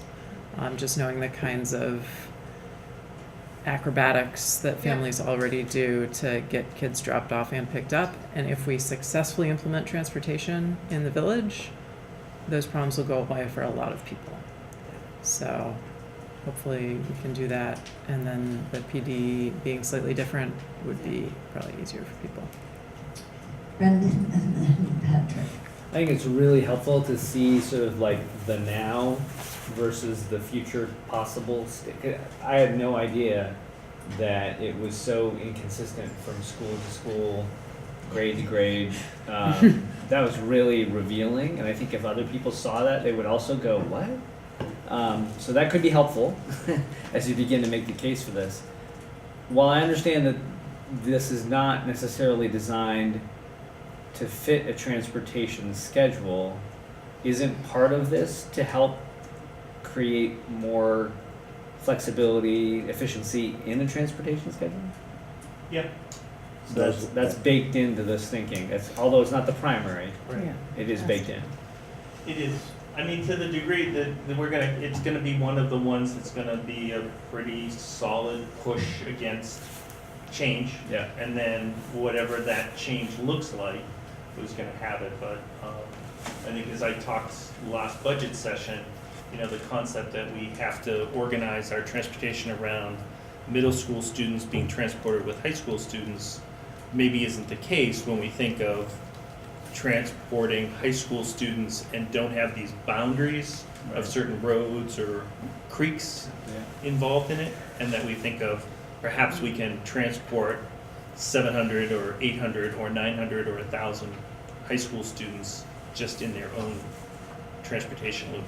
So, I mean, that's why we have, this is 7:30 a.m., so the high school is 8 a.m.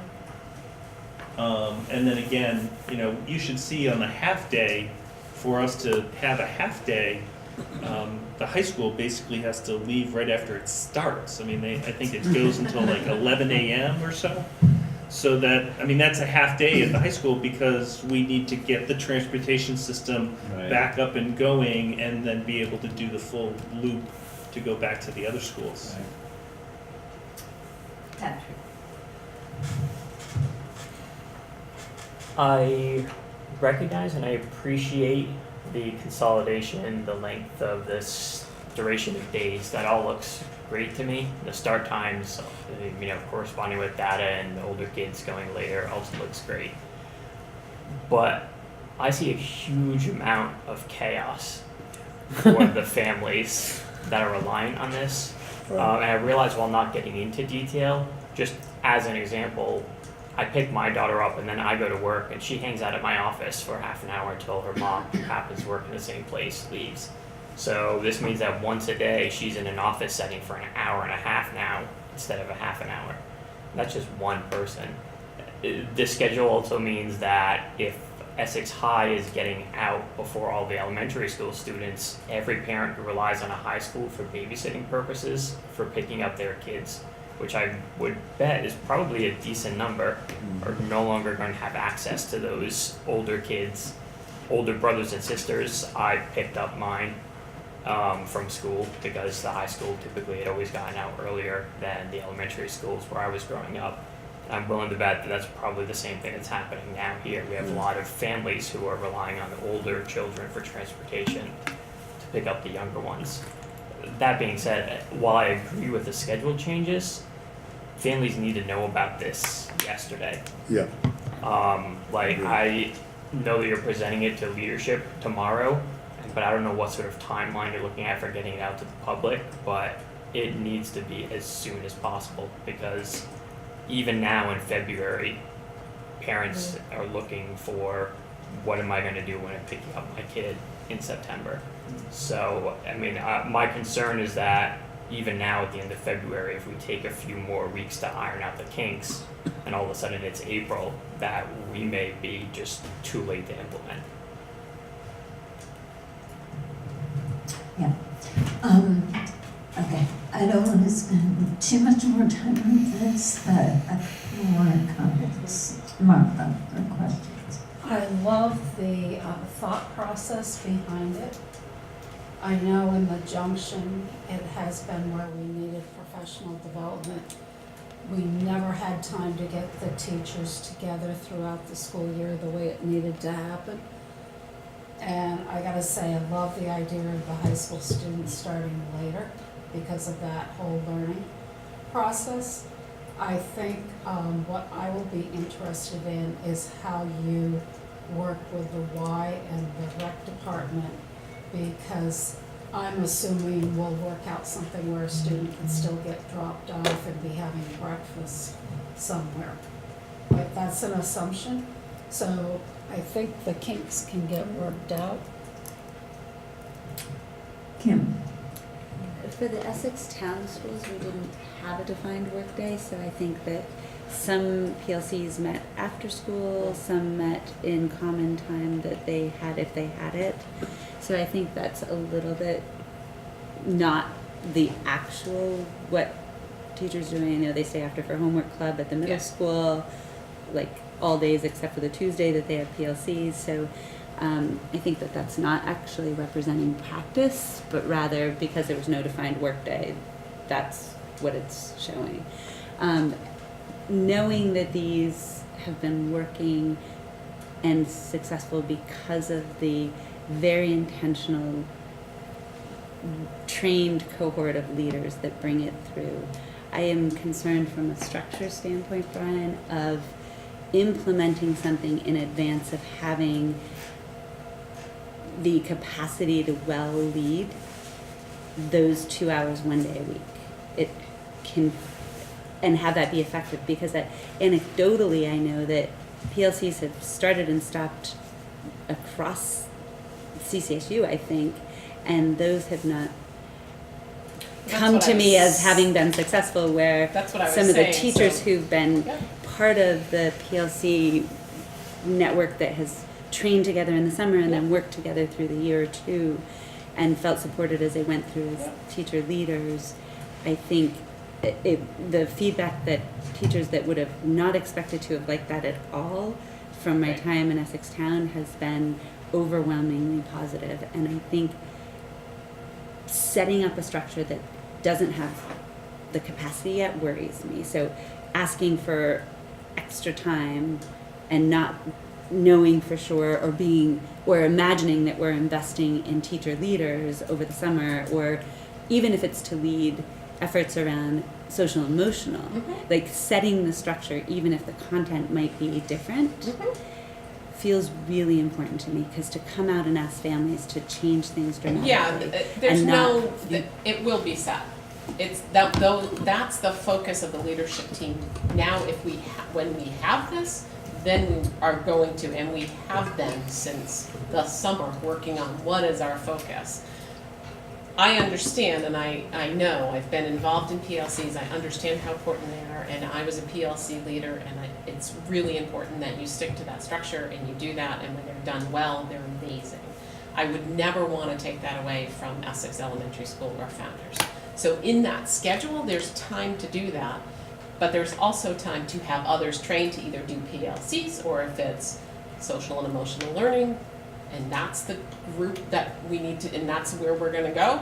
We haven't set that yet, then we need to get teacher leaders trained to be able to do that. So it is about teacher leaders. That's and how you having move them a trained system. together over the Yes. summer so they're Yeah. ready to implement Yes. this Yes. with capacity to Yes. lead. And that's all I care about. I Yeah. don't really care And right necessarily now, what actually, it's for called. the next early release, we have admin facilitating the conversations around vision and things. So even if that ends up being, this is great work, we love being a part of it, I will take third grade on for the first year.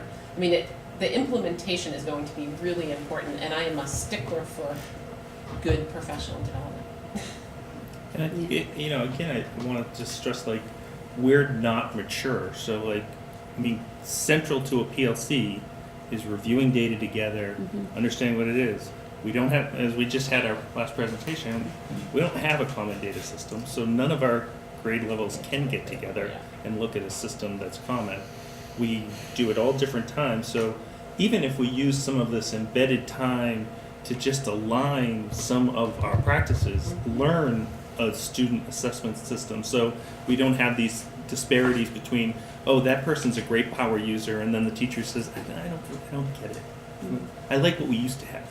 So, I mean, we just have we have incredibly mature and incredible professionals that are busy every day that we don't have the time to just create one single organization. And that still is just and if we've got something that's fantastic in 3 schools, then those are all our leaders for all the rest of the schools. I mean, they may have to take 4 months off of their PLC to bring all their peers up. It didn't happen by accident, is all I'm saying. And Yeah. as you were Yeah. talking about the Intentional. structure, Yeah. it was really intentional. And I think that I wasn't hearing you suggest that that wasn't going to happen anymore. I was just more worried about committing the time, asking families for every week that commitment, and hearing it sound as though we weren't committed to whatever resources were necessary to support whomever was going to be leading on the school-based things. I completely understand that the district-based stuff Yeah. is maybe the traveling expert going from building to building, but working within the capacity of the PLC because that's a well-run structure that's trusted among their peers. So I think that was a secret to success, and I didn't hear you saying that you were going to take it. I'm just glad to hear that the structure will be looking to invest and support that. So I think what I'm hearing is that there's a comfort with the later start time for high school. There's I was going to say a McCaskill, but he's nodding. with, normalizing the school days across the district for various grade levels. I think there are still some questions about the once a week time for teachers. I think maybe defining it as PLCs is not the best way to do that. So I would suggest thinking about figuring out different ways to explain that. And maybe some more examples and some more definition around what you believe that will actually give the district in terms of student growth. So does that sum up our conversation? Does anybody have anything? The concern is that this information needs to get to the parents as soon as possible. And I don't want to lose sight of that because It can it's important. die before it starts if Right. it's not well communicated, and if people get distressed about it before they understand the why. Exactly. Keely. I think also Patrick's point about high school students is an important one. Yeah. Something that I've noticed at the early elementary level is that a lot of students whose families are not native English speakers have groups of cousins or big siblings coming from the high school to pick up kids. So if that's something that particularly impacts new American students, we might not hear that from like the PTO. So we should try to be aware of who is depending on high school students. That's a really good point. That's a good point. Yeah. And I have, of course, some questions about Westford where there isn't access to the Y or Well, we've to talked about that. Parks and Rec. We talked about that with the Y. I think I would just add to that equity question or voices that may not come to the conversation is thinking about the why additional time. I know it currently has a cost associated with it, and that may be prohibitive for families that may find themselves in the most difficult challenge We of talked with them about working. not having a cost, Okay. a bargain. Cool, thank you. We were bargaining. Bartering. Bartering. Okay. And All then right. Deb looked at the 8.5, right? Yeah. Okay. I was just trying to find it in the contract. I'm like, wait a minute. Because it's their our faculty name. Okay, that's what I thought. I knew that I just couldn't find exactly where that was, and I'm like, as long as Deb said, we're good. So would it be correct to assume that we're gonna be coming back to this discussion at future meetings, probably on a regular basis? Yeah. And if you think of things in the meantime, get them to me and I'll communicate them And to Beth and Brian. can I just add one thing? I mean, as we look at this, this is a risk, right? We put something out and it's a risk, especially in how it's interpreted and where people see it. But nothing is non-negotiable here. It's all written in flower kind of thing. But part of the job of the board will be to start to signal what are the non-negotiables. Yeah. And I would suggest that we don't start that list with and end that list with parent reaction. That it's definitely one of the elements, but there's no one else in this community that's charged with ensuring the quality education that's happening for, $87 million. So, that's also part of like what's non-negotiable in here. And it may be that sense of, on a conceptual basis, I love, on a goal basis, well, we really feel like normalizing is important because instruction time is the one thing that produces outcomes. So give us another look at this, but, try to help us minimize these challenges, but don't lose the normalizing. That's how I can imagine this process happening over the next few months. And then we're going to have other stakeholders that say, like students that say, that doesn't work for me. That works for me, but that doesn't. And then we'll say, well, which one's more important? So I do think if we're going, I do think one of the things we'll all have to do is talk about how this does happen in other districts and be able to give examples so that parents can understand that the challenges have been worked out elsewhere. And I also think if we can show some research about the results that can happen when you make this kind of time investment, I think that's an important piece as well. Are we ready? I was just going to suggest to add to that addition to the research, where that collaborative time of working together and professional learning committees are working within our schools currently. At least the teachers who've spoken to me about it over a number of years have spoken very passionately about it and its impact on their sharing their best practices and moving work forward with their students. So the local voice could be really powerful as well. So some kind of personal statements of how the value. Yeah. Great. Okay, so this is where we injected school safety into the agenda.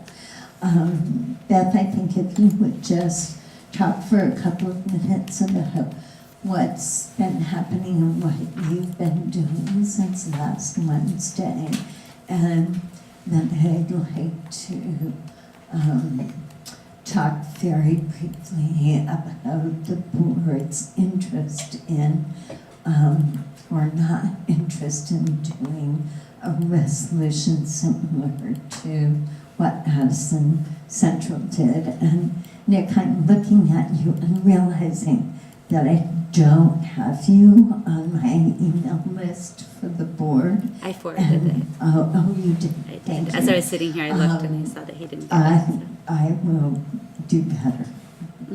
So, I'm gonna actually turn it over to Nick first. He has yeah. a statement that he wants to read, and then I will speak.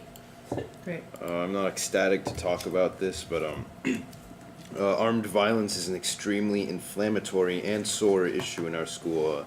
In fact, 7 students outside of student government who don't know me personally approached me to bring their opinions to everyone up here. This is just a quick analysis of the issues community in our student gov, and I drew up on behalf of the student body. Currently, there are false rumors that have been percolating throughout our school, speculating about alleged shooters, detailing info about who they might be or when they will strike.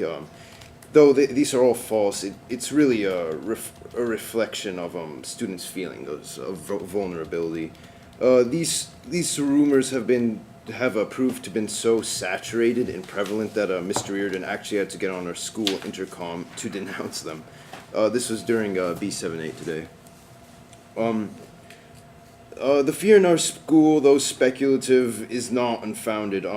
This is a little heavy, so just forward. Remember on August 24th, 2006, in the Essex Elementary School, how Christopher Williams killed teacher Alicia Shanks and murdered Mary Schnedker as he searched for his former girlfriend, who was a school teacher at the time. Around 39 faculty and staff were attending an in-service day when Williams arrived and began shooting. On a personal note, my mom had a meeting in the school, and had she showed up an hour before she did, she would have been in the school during the shootings. And just last year, a suspect who said he was armed with both explosives and firearms indicated that he was going to do harm at Essex High School unless police met his demands. During the police shakedown, many students, me included, had loaded assault firearms waved in our face. An onslaught of fear is logical, seeing this national increasing trend of school shootings, and given the clouded history of our school system and armed violence, nothing is out of the question. This leaves students frightened and disfranchised. A lot of this fright comes from the anonymity and the randomness of a school shooting. All it takes is one person named Billy and his AR to rack up 7 kills of innocent students at his local public school system.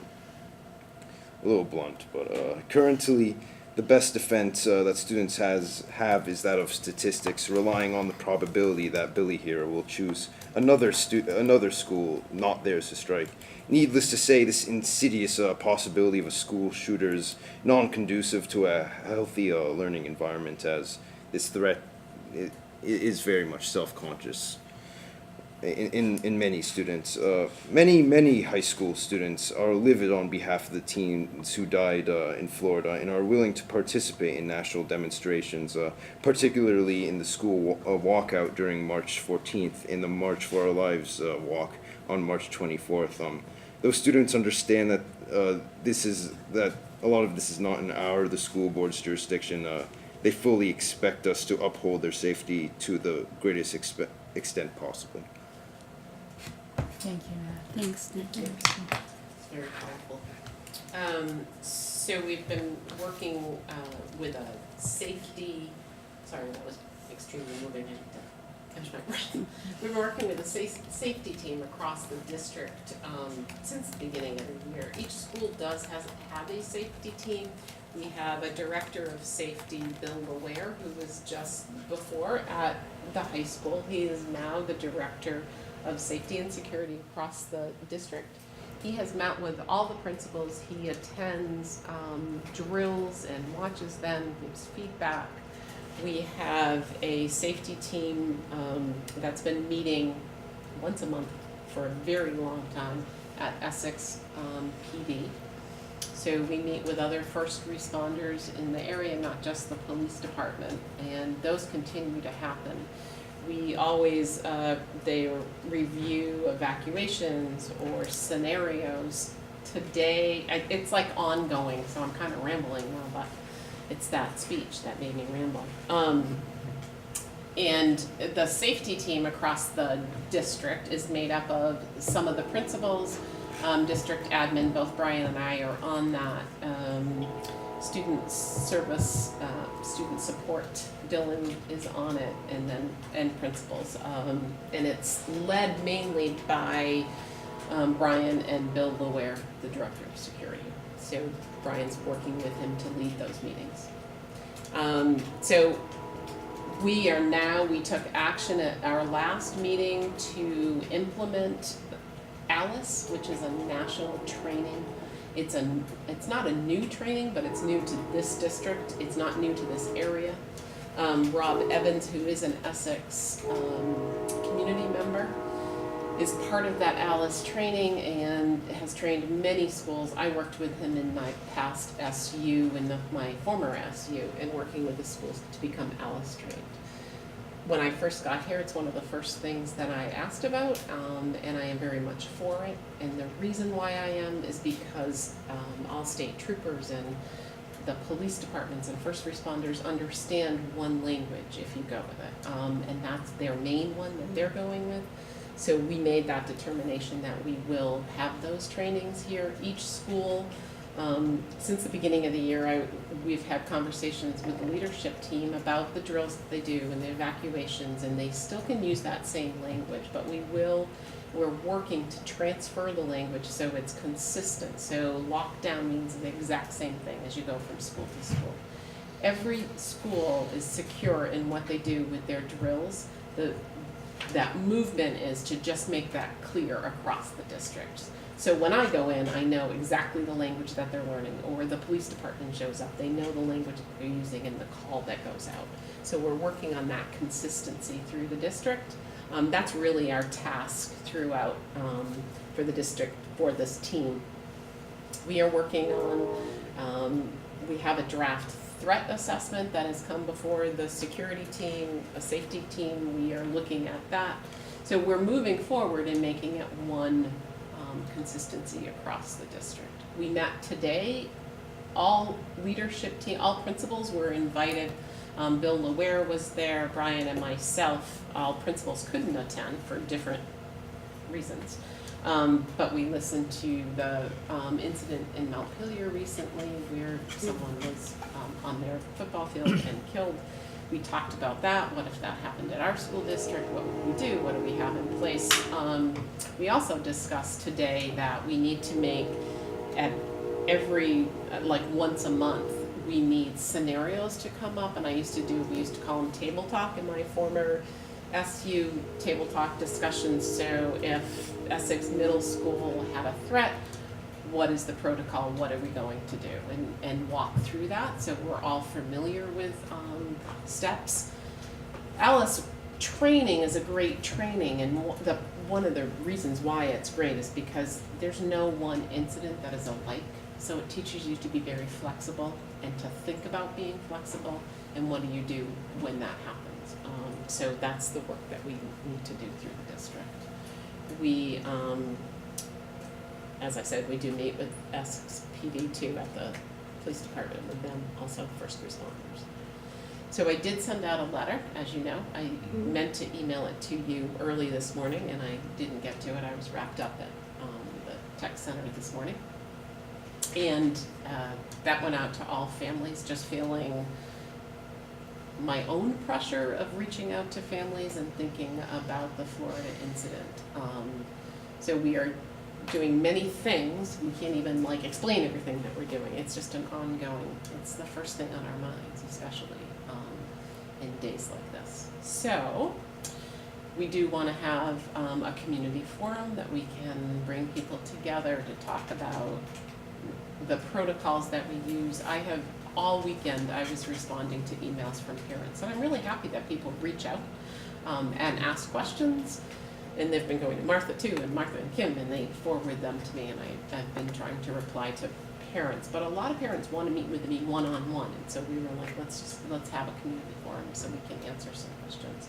I reached out today to Rob Evans to see if he could be at that meeting with us to talk about Alice, to talk about those things. And I really want to go, I would love to put a date out there, but I'm going to go around his schedule. And then, and we'll have Essex PD there also. So trying to coordinate all those people to find a date. But we want to do it as soon as we come back from break. That first week would be awesome. Don't know if we can get everybody together that first week, but it will be within the first 2 weeks of March. We will get that out and through email and social media when that date is and where it is and who will be there. What questions do folks have for Beth? Or Nick, I guess. And Brian. Marla and then Patrick and then Liz. One of the things I thought of when these school shootings and all these things are going on, you don't need a gun to go in and do some mass killing. I mean, my son, when he's a teenager, could tell me how to make a bomb. They read, they got it on the internet. And so one of the things I keep thinking about is, especially after Nick's comments, is there a place in the school where someone feels safe to put a comment out of who they might be afraid of, or they've heard something? Because I know from high school years and other things that have happened, sometimes you're intimidated to let the police know or tell your parents. I just wonder if there's something in the schools, some type of box or something that someone could just put an anonymous note in to say, I'm worried about this. I don't know the answer to that. Nick, do you think people feel comfortable at the high school going to somebody to tell them, or is there an anonymous place to report anonymously? I feel like if there's a problem, they definitely will come out and talk about it, and but I feel like a lot of the difficulties when students don't catch the red flags, or certain unexpected people slip past the watchful eyes of others.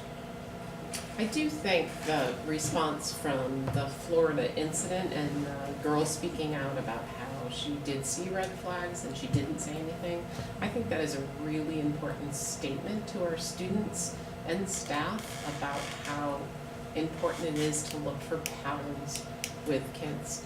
I was telling Brian I had a few, I'm not going to get into it, but I had a few incidences as a teacher that I was crying for help for a student and he ended up hurting somebody, and it always eats away at me. You can recognize patterns in students that are calling for help, and usually they let us know when something's going to happen before they actually do. It's the statistics anyways and the research says they usually inform us first. Not us, but us as in everybody. Do you, just maybe to follow up with Nick, just to ask, would students know who to approach? Like, do you go to the office? I don't even know mechanically. What would students do if they were worried? Me personally, I'd go up to a guidance counselor. I'm sure, but I'm not sure everyone is as comfortable with guidance counselors or certain teachers, and maybe like there's a kind of cold barrier in between them that dissuades a student to approach someone. But so maybe that's a conversation that needs to take place in high schools and middle schools with the principals, and then using the principals to talk to students about Patrick and then Brendan. More for Nick. Do you know, or do you have a feel for whether or not the students in Essex think they may participate in the national walkout that's sort of being pulled together? Oh yeah, definitely. A lot of students in both in and out of student gov are really talking up a storm about that issue, and actually one of the issues committee students told me to include that in. So and I have had conversations with Mr. Reardon about that, and that we feel, both of us feel, and Brian's the same way, that we need to let students have the voice, let them lead in the activity, or what they want to do, and how, my stance is, how do we support them in that 17 minutes of a walkout, and is it something organized, is it, so Rob is meeting tomorrow morning with Tess and Jamal, and is going to pose the question, how can we support, and are people talking about it? Yeah, so I saw Martha's email about it come up, and I do agree that it should be student-led, because it's students making themselves, students making themselves like they can feel a difference, which is so much more powerful in so many cases than just practicing a drill that they have no control over. I have had a lot of adults reach out to me and say we need to allow it to happen, and I get that, but we need to hear the students. We need to listen to them, and it's their movement. We will talk about it tomorrow on our leadership team. I've added it to our agenda. Yeah, I certainly don't think that anyone needs to ask permission for civil disobedience, but honestly, from a personal standpoint and not the board standpoint, I fully encourage it. Liz. So that was part of my question, what are we going to do to support the students when they decide what they want to do? So thank you for that, that's going to happen. The other thing I just wanted to raise about the forum itself is that safety, of course, is a huge part of what people are concerned of, but it's, to me, only part of the conversation that needs to be had around the issues that are being played out again in the national scene around gun control and legislation and the divisiveness between parties and all the things that people that are on the minds. And so I would encourage that that forum, that you really look at how you want to design it and maybe get a facilitator who's trained. I know that Sue McCormick is skilled at that and lives in our community and might be willing to help you design an agenda that would allow for a conversation that focuses not only on what you're doing to make our kids safe, which I know is super important, but also bring in some deliberate dialogue, not debate over how we feel about the laws, but some real opportunity for deliberate discussion. And so I guess that's my pitch, is to, if you want some names besides for Sue, I could come up with some to help you, to some facilitators that could help make that that night or that event be more meaningful and more robust for the community. Okay, thanks. I've got Brendan and Kim. So I agree with what Liz just said, but one of the first questions that I was asked and wasn't able to fully answer because I only have the experience of the schools that my kids have attended, is are our facilities across the district consistently secure, from Essex Elementary School to the high school to Westford? Do we have a good sense that the buildings themselves are secure, and there's a consistency across the district in terms of the security of our buildings? I think that's one thing that I would like to see Rob Evans do too. They do the security audits. I would like to use that to find that exact thing out. We think they're secure. Is anything really secure? Right. Well, and our schools don't, our schools resemble one another, but they don't operate. I mean, it's Essex Elementary and Hiawatha and Summit operate very differently than the high school with the technical center. I mean, Right. you know, remember the tech center uses this as a campus, Yeah. so students are constantly accessing services and their classrooms by walking around the 70 acres of our land, as well as off-site. We also have late arrival, early dismissal, we have work site placements, and then not including just the amount of different transportation, students coming and going all day for physical therapy, occupational therapy, for swim programs, other things and Right. services. So, you know, this is very different than a school. You know, this is very much like a college campus. Right. So that said, you know, this campus is also where we concentrate our personnel, our training. This is a place that is, again, different because of its population. Mm-hmm. So, you know, other schools may have cameras. This has cameras 10x. So it provides us visibility into all the locations, all the parking lots. You know, again, that's passive security, but it produces some ability for us to see what's happening. I think that the safety is a community conversation. Yeah, absolutely. Because what we want these facilities to be, whether we want them to be secure or whether we want them to be safe or we want them to be secured facilities, that's kind of a question that we've got to ask. And what are we preparing? I mean, I don't think that we do necessarily a senior in their last semester a good service if this is a highly locked down environment, and then 4 months later they find themselves in an environment that doesn't resemble anything they've experienced yet. Yeah. And school ends, Right. and then they walk off campus. And so, like, we need to be making our community a safe place as well, of course. And this is something I lose sleep about. And amazingly, something that is taking now probably more than half, if not 3/4 of our day. And those are days that are 15 hours long. And so these are intense times. Yeah. And I can appreciate, and I really thank the student perspective and voice, but there's also a lot of people that don't expect to go to work and have and have the likelihood of being shot and killed. Or board members, for that incident, your board. I would just like to say one more thing. Okay, I do have Kim. Oh, okay, And then Kim can say. I'll give you the mic. Westford. Yeah, I think you're gonna get to Martha the notion of what we might do as a board. My question was just to, or a reflection is that there are students who are not going to want to feel as though they would either get in trouble or miss something. So while they may feel they want to do that and we want to feel how we support that, I think it needs to be explicit that this is supported and you are welcome to take this time to respond as you will individually. I think some kids will need to It needs to know be that. intentional. Yeah. Let's make it take it.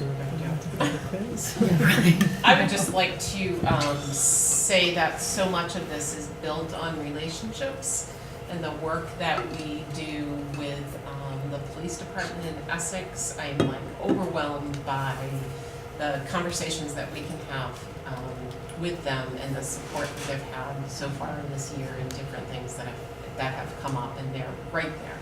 And the relationship that we had with Bill Maware and what he's been developing and working on principles throughout, and that trust. And I think the feeling that, what does a student feel comfortable going to an adult? That's about relationships. And if a student has a relationship with at least one adult in a building, they're going to go with that adult. And I hope that we can work on those even more so that students do have. And I think if we continue to work on the student voice piece aspect of it and those relationships, then that'll be a way to develop a safe environment. Okay, thank you. So this afternoon, I did send board members a resolution that the Addison Central Board did. I don't want to have a long discussion tonight. I just want to know whether this board might be interested in doing something like that. If the board is interested, I would like to task a couple of board members with developing a draft for our consideration. So who, people want to make any statements? You want to just do a show of hands? What do you think? I apologize, I haven't had a chance to read my emails today, so I'm not prepared knowing exactly what the Okay, so resolution the is. resolution is about guns and gun safety and the fact that that board feels it's their responsibility as a group that's responsible for the safety of students to advocate with the legislature that more is done in terms of gun safety in the state of Vermont.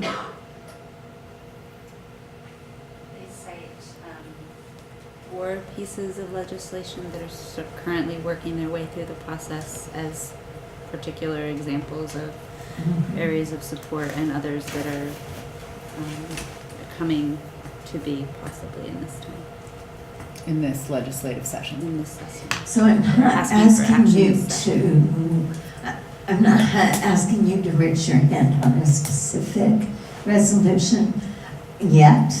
Right now, I'm asking if it's worth, if you're interested in spending some time trying to create one. I would. How many people are interested? Student perspective.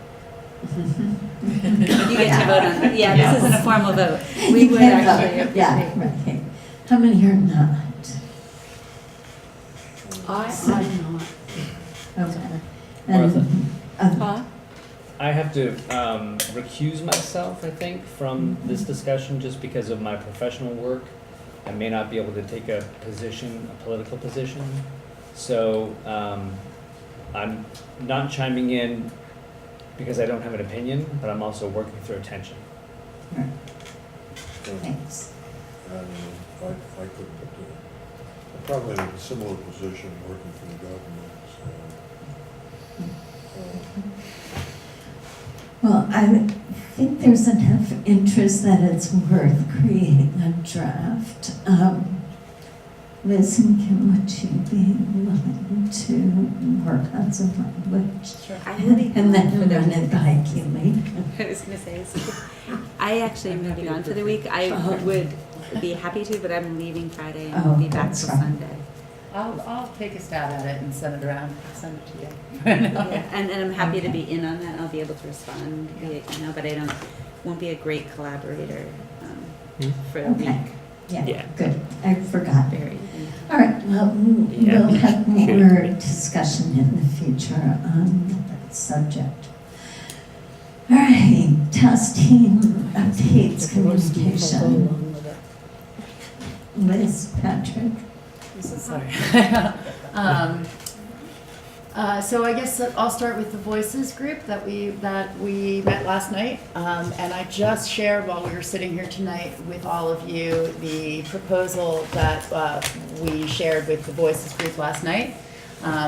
So you have that with you. That's sort of our working plan for the last year of the grant. We're working on year 3 of the Nellie Mae grant right now, and it's moving to action. And there are we came up with a model for how we're going to move this work forward, and it's a team structure. It's laid out in that proposal. I won't get into the details right now, but if you have any questions or any comments or suggestions, that's what we've been working on, and we're really excited about the numbers of people, students and community members who have really are really working hard to move this forward, especially now that we have some action ideas that have come out of this work and the community has weighed in on what they care about.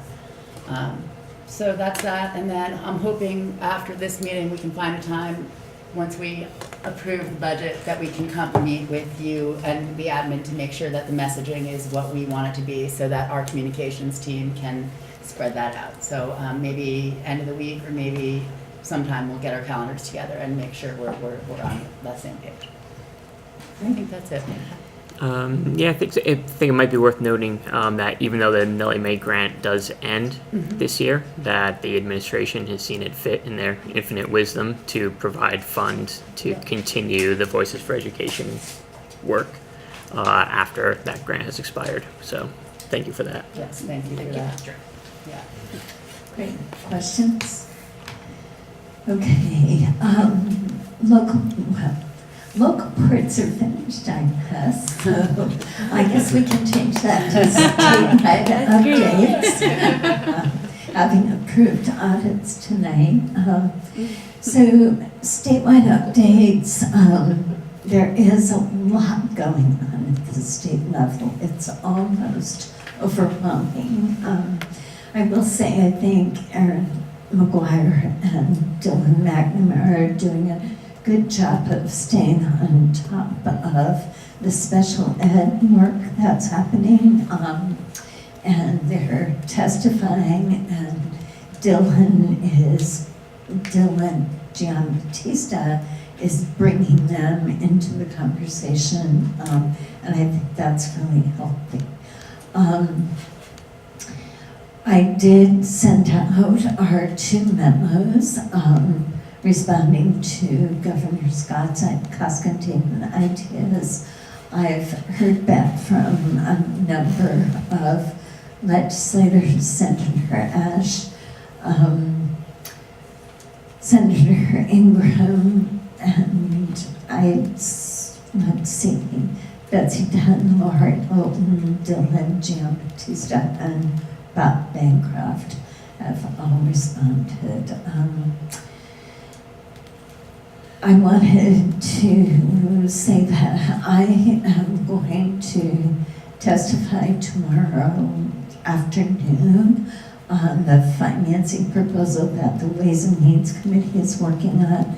I was intending to do it just as a citizen, not on behalf of the board, because I haven't had a chance to talk with you about it, but I will tell you that I spent some time today running some preliminary numbers, and frankly, the proposal does not look good for folks in our district.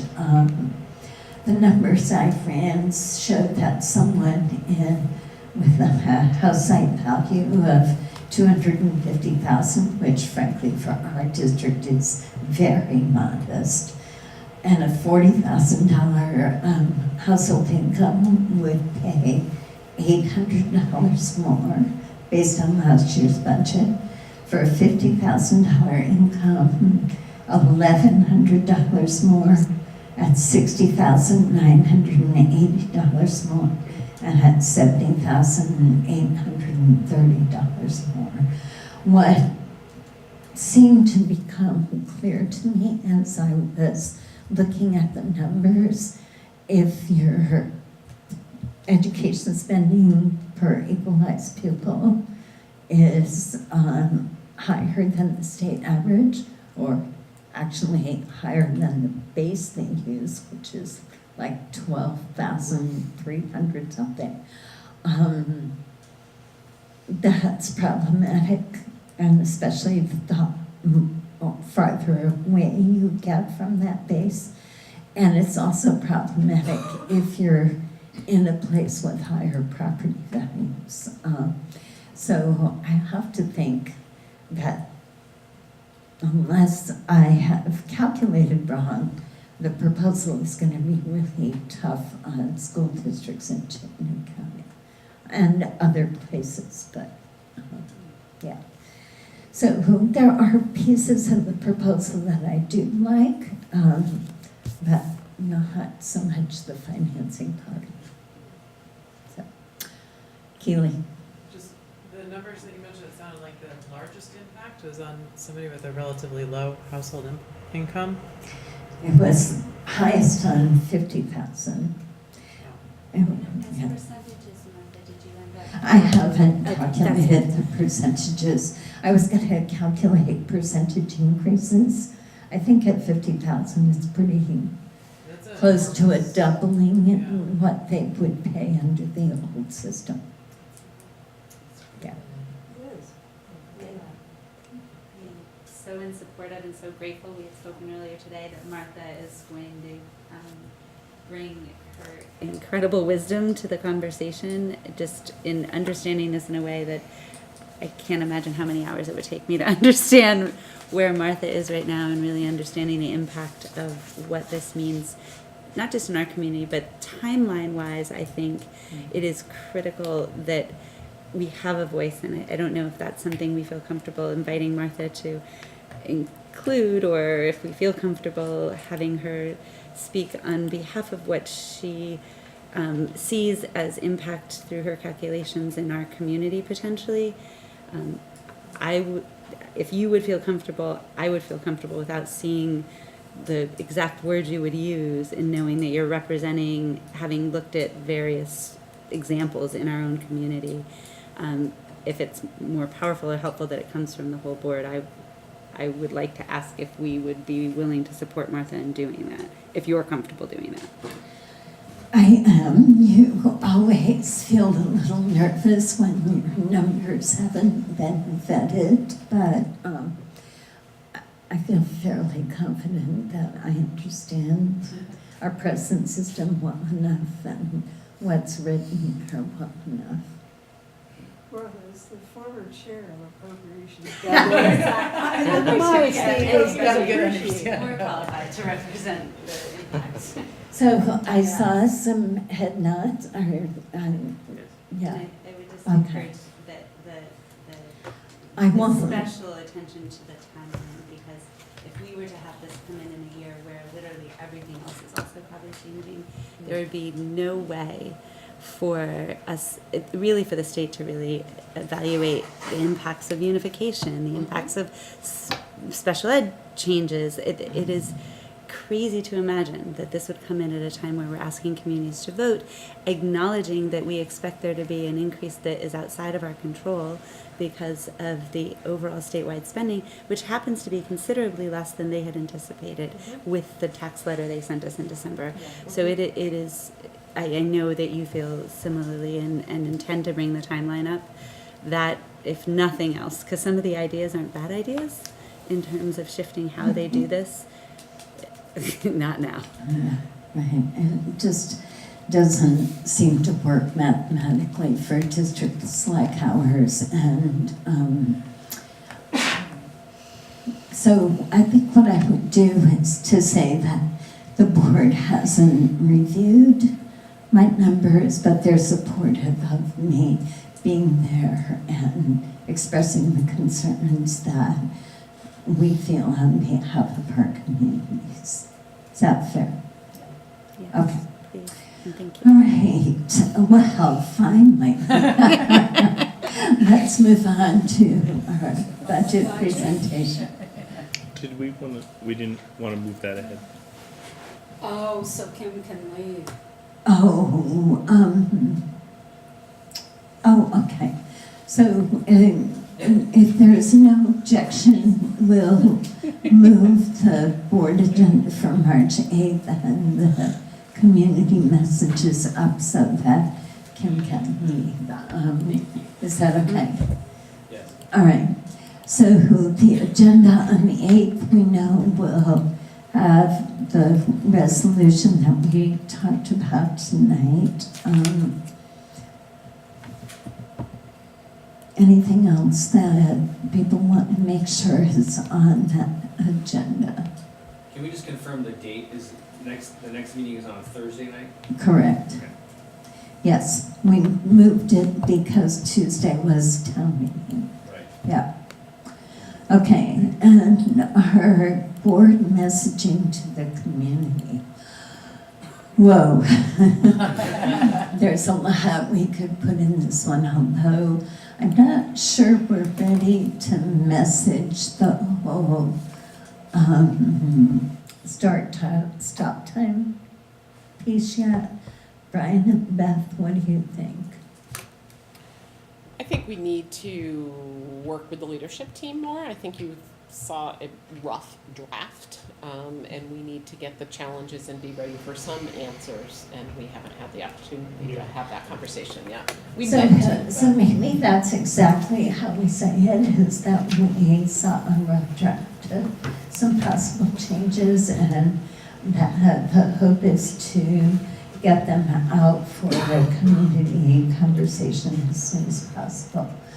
I think ratifying the support staff contract needs to go on there. I think the draft vision and the timeline, the opportunities Some of for. the learning outcomes that Amy went over, I think is very Oh, important. true. I Yeah. think that's almost a whole conversation of itself from where we've been to Right. here. I find that Yeah. very valuable. That was really valuable. It seems like hours ago. Thank you, Marla. Yeah, and obviously there'll be some budget pieces as well. Okay? All right. Anything else on those two items? All right.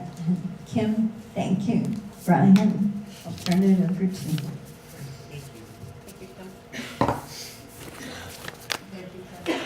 So, there's been a lot of heavy lifting. We've been through, going back, I guess, about 6 weeks ago and looking at 11 by 17 paper of every single line item and every change and what the 18 was, and 18 adjusted, and year to date and so forth. It also goes back to into November and talking about transportation, December talking about who our district is and who we are. So I actually have a fairly short presentation because I think we've kind of moved through it. It's 75 slides, and it has some role play involved in it. Tabletop. Bubbles. Animation. It all requires costume, so.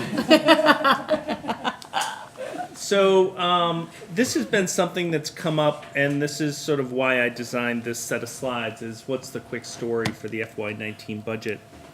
And, again, this is sort of draft, so what I leave out, please feel free to add, and we can put it into the public version that will go up tomorrow or the next day. So, the end number for the Essex Westford Pre-K-12 is $76,618,154. It's about a 1.77% increase over FY18's approved budget. And that's the gross number. That's the number that shows up on our warning, shows up in the Burlington Free Press. Regardless to which number we want, this is the number that shows up everywhere. So we lead with it. Does that include the capital Yep. plan? Okay, because that will be separate on the warrant, Yep. right? Actually, I'm sorry. This does this. Let's see what This the. does not. Yeah, let's see what it. Well, Let's see what happens. He might have known that answer an hour ago. But I knew better at 7. Exactly. Yeah, that nailed that. So the key thing you may remember a long time ago, I started talking about there's really 2 aspects that we work on, and I think it's well described and well defined in Beth and I's role. Is that we're prepared to inspire is one of the key elements, and this budget makes sure that we have the necessary wages and benefits for almost 600 FTE of teachers, licensed educators, paraeducators, coaches, and so forth, to make sure that we teach, guide, and care for our 3,600 students. That's $49 million in personnel costs.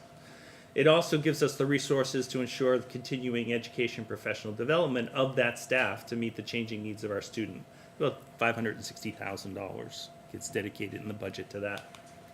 Tuition for outside placements, technical education, other high schools, further education, not necessarily performed by us, but by others, is about $4 million in tuition. Contracted service providers necessary to provide direct or augment the services that we provide. So this is everything from physical therapy to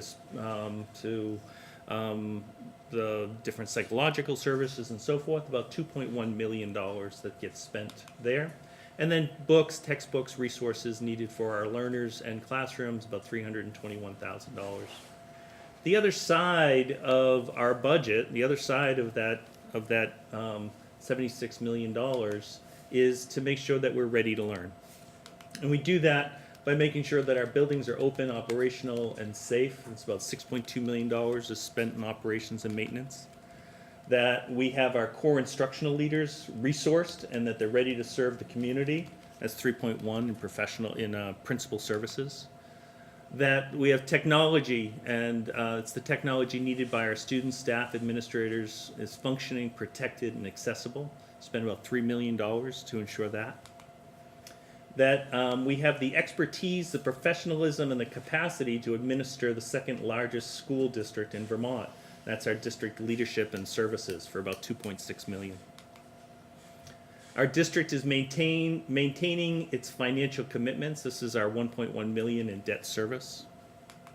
And the students, athletes, learners are transported safely and efficiently. That's $2.6 million goes to transportation services. And our buildings, grounds, and schools communities are safe, prepared, and ready to respond.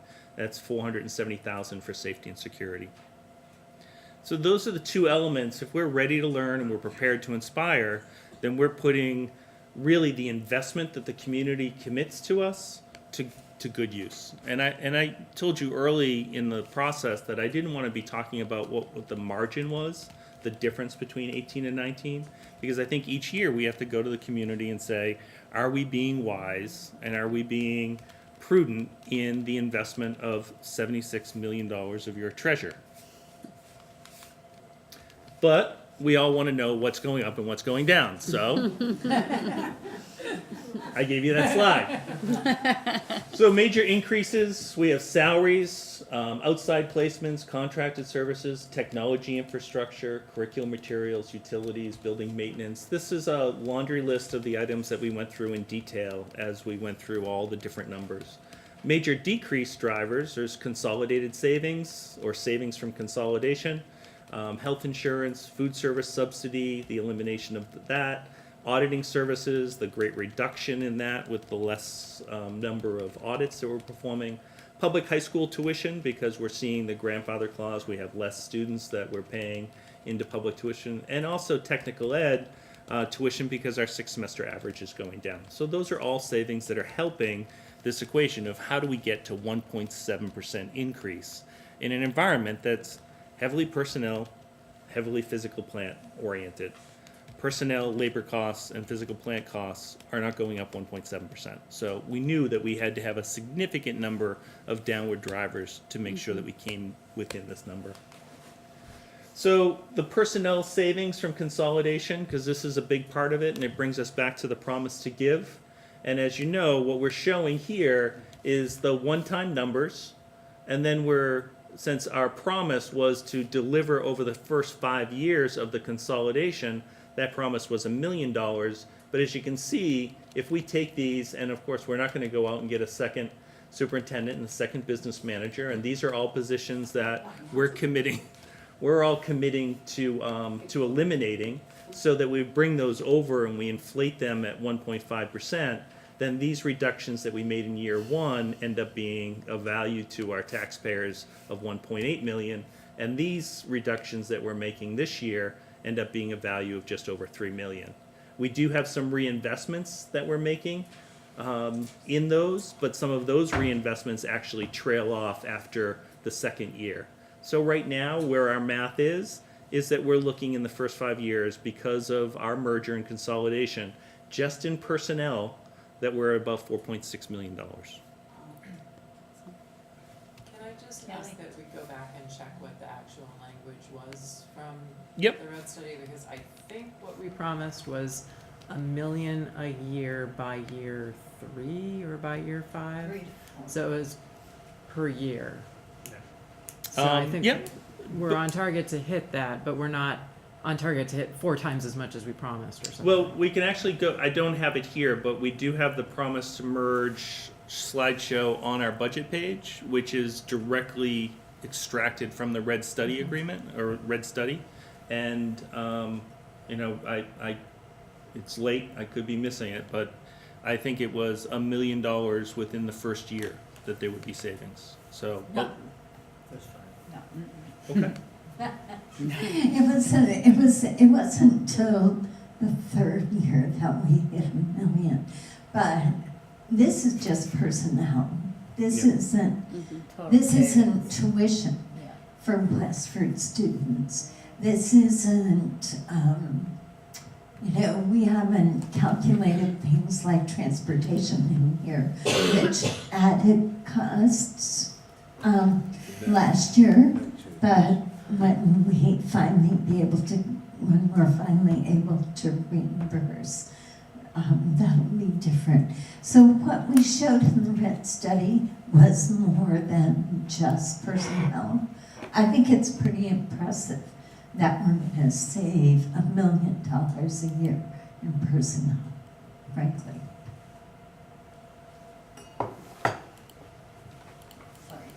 No, that's okay. So, just so that I go back to my journalism days of just making sure that we have it. So over a 5-year period, over 1 million in savings could be realized mostly by the consolidating central office personnel. That was the promise of merger. Now, there may have been other statements made. I just go back to the red study report. So if somebody shows me other statements that were made, but this was the part that we tried to lay down as the basis of, okay, this is what we said in the red study report, this is what we're going to be held to. So we just need to update that if people have new recollections of $1 million a year or what that might be. So our percent change in the projected educational spending per equalized pupil is down 1.18%. So that's after capital fund allocation, and that's between FY18 and 19. Our preliminary tax projections and impact are here. I've updated the numbers, Martha, but something looked funny to me when I took income sensitivity out before incentive tax rate. So I'll show you those, that they're actually declining.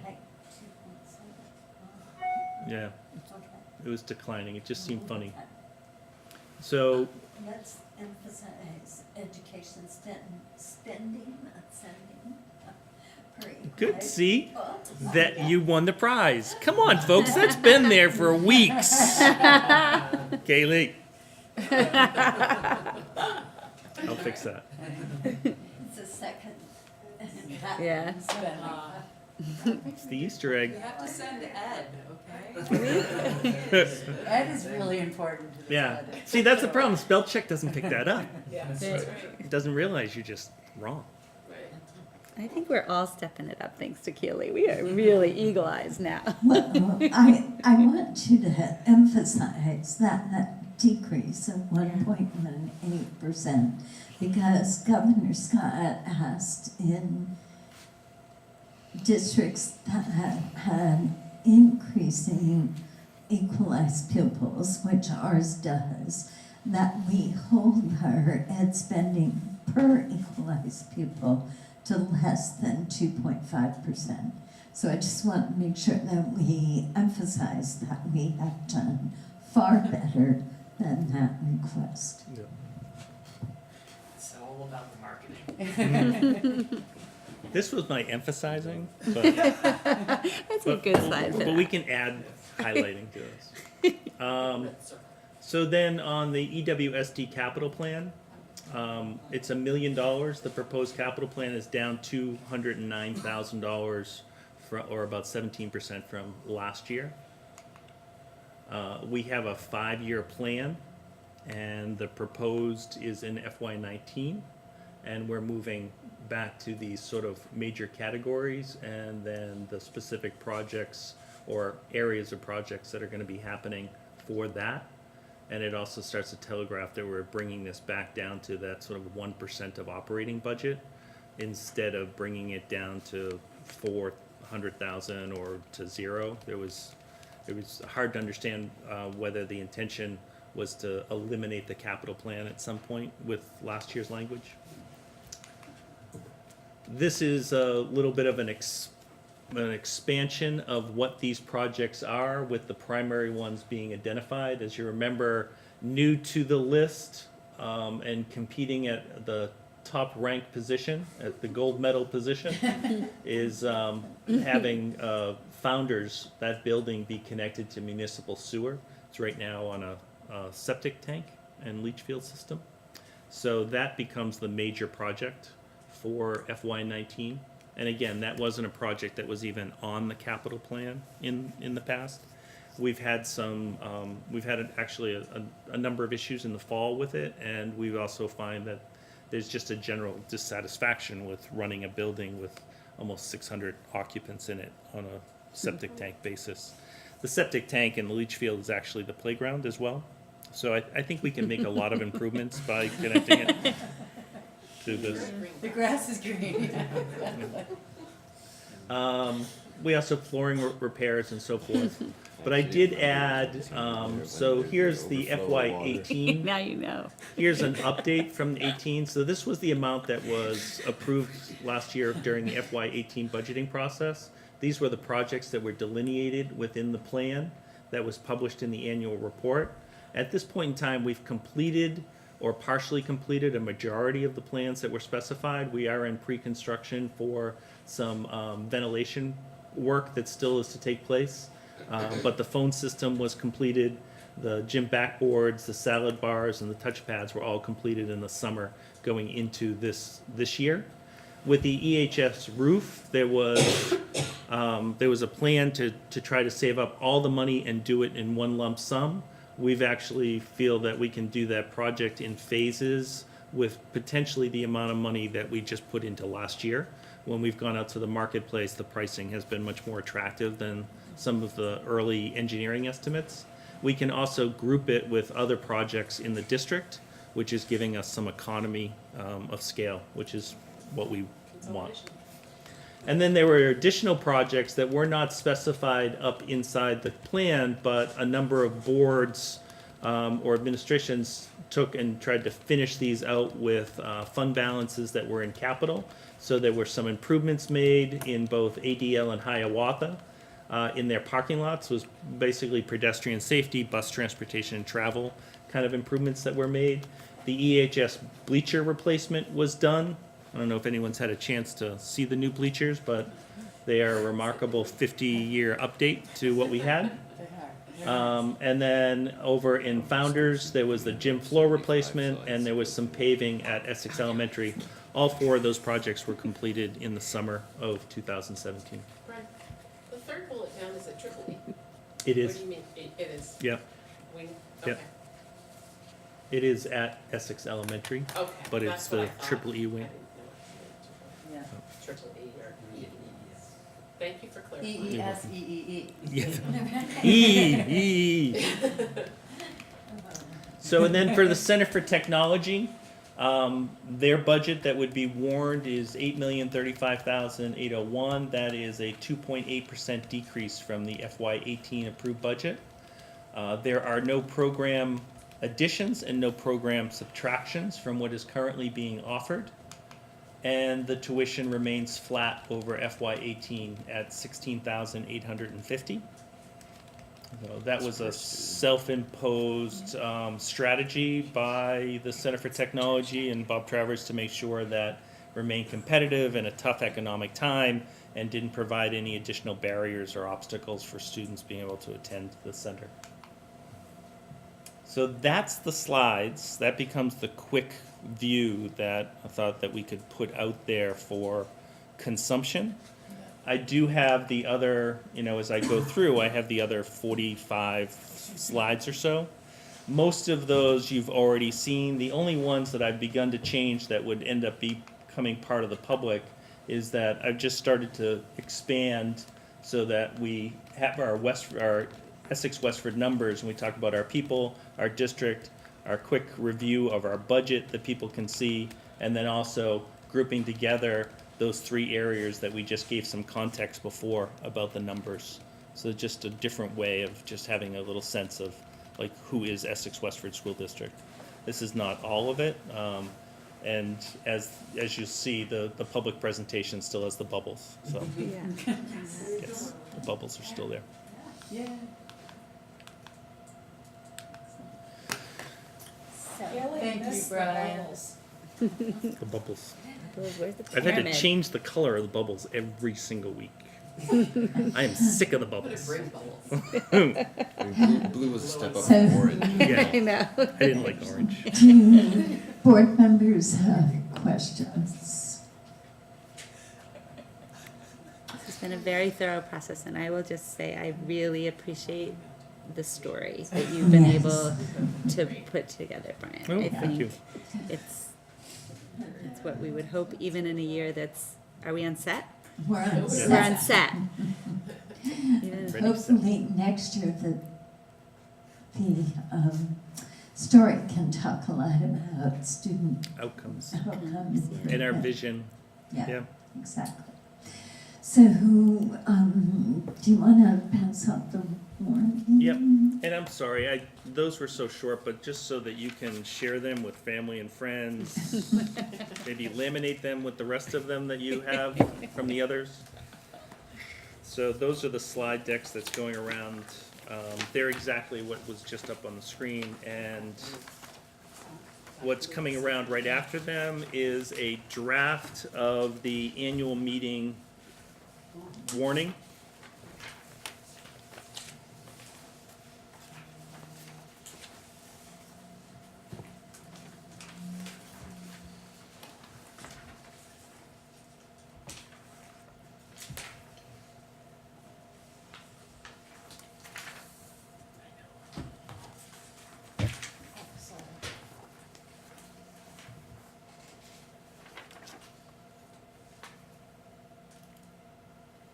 So is it decided not to include the election of school directors? Yeah, what happened with that? Well, I can't get answers from Well, so I'm just a messenger in this. I don't pretend to understand it all.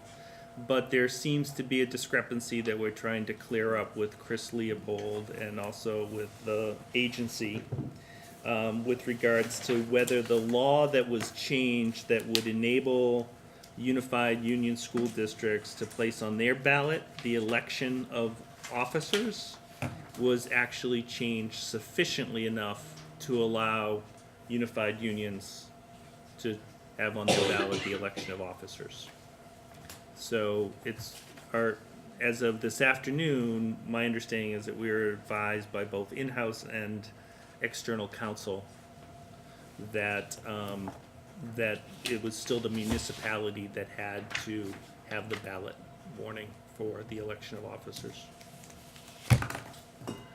we don't take action on this tonight because we're actually not in the window. So this is a draft that allows us actually until our next meeting on the 8th, we would be able to accept this as a final and then sign it.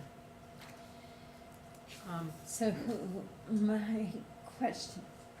my question is, should we approve the budget and the money for the budget for the school district, the money for the approve the budget for CTE and approve the money for the capital plan? Should we do that tonight? I would really encourage you to do that tonight so that we can And have that. could we approve the warning tonight, but then sign it on the right day? Just have people come to the office and sign it? We could. I mean, I don't know what your comfort level is with this somewhat outstanding issue with regards to the Right. election of officers. Right. Okay, on September 8th, will we be still within the window? March 8th, we would be. Okay, so let's do it on the 8th. Keely? So I understand the potential negative if it is our responsibility and we fail to warn that we're gonna elect school directors. But I don't understand what penalty would accrue to us if we put an article on here that we're gonna put out a ballot about school directors, and then it turns out that we're not allowed to do it.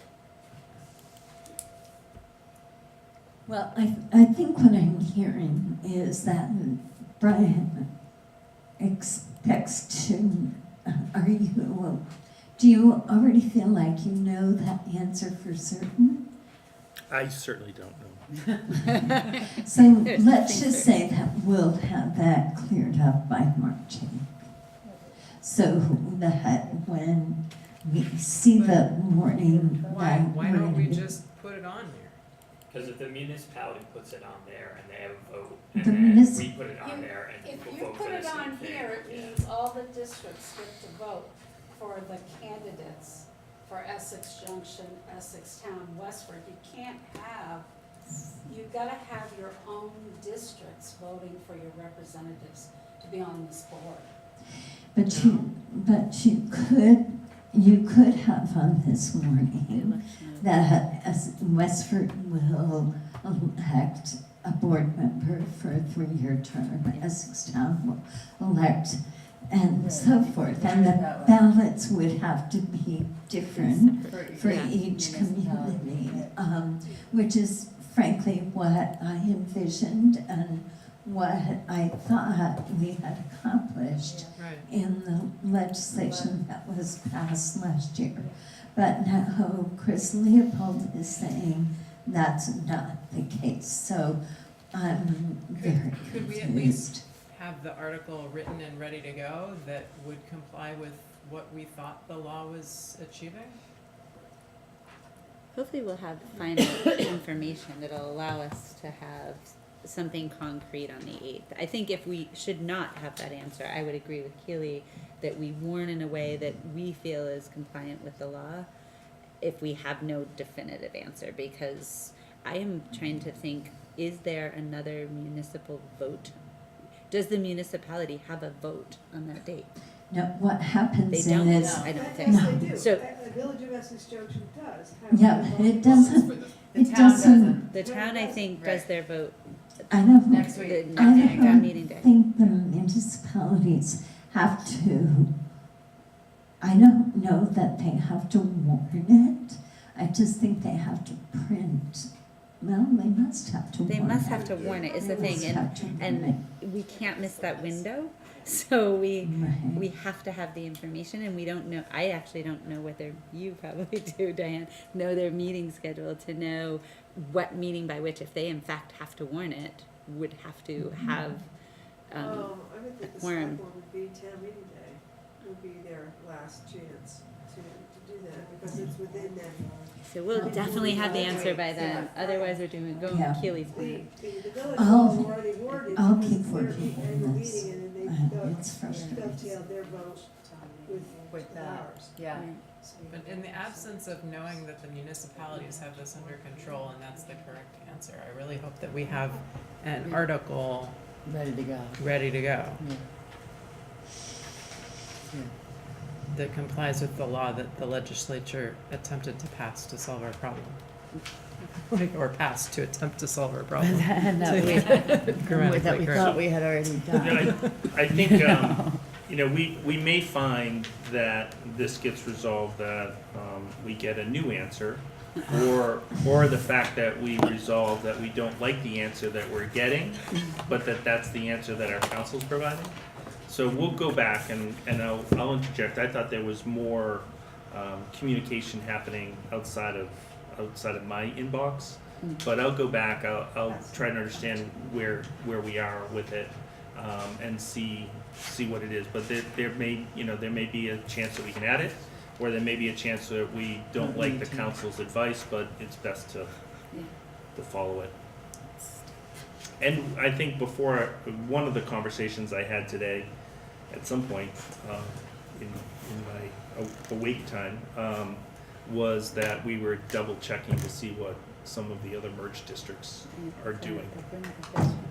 This first year doesn't always represent what continuous operation is. I think I did look at the warning for Champlain Valley, and they did not have anything about school directors on their warning, so.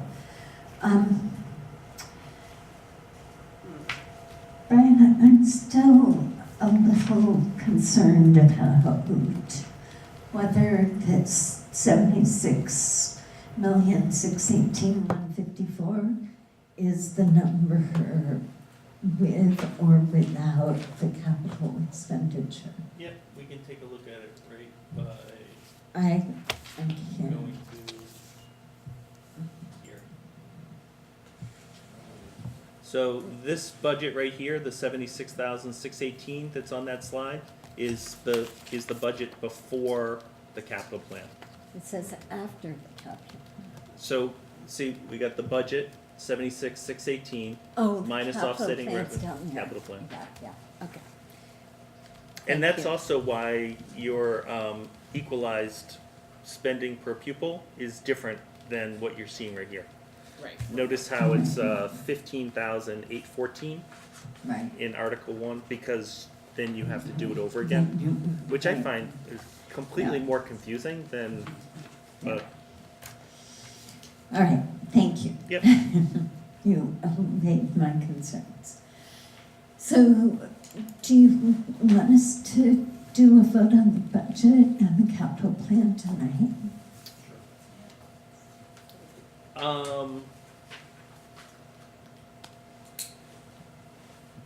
I would like that. That would be helpful. I think I we think- should do that, and then let's do that. And then on the 8th, we'll do the whole warning. Can Okay. I just ask Martha, in that the action that I was know. warned, are we fine? You could amend that to approve the annual meeting warning specifically for Articles 6, 7, and 8, which would in effect approve the budget, the capital fund, and the technical center. Okay. Cool. Can So I moved. just do that? Without objection, I will amend the agenda item that says review and approve EWSD meeting warning to say that we will review and approve Articles 6, 7, and 8 of the proposed annual meeting warning, which are comprised of okay. Are we okay with doing that? Okay.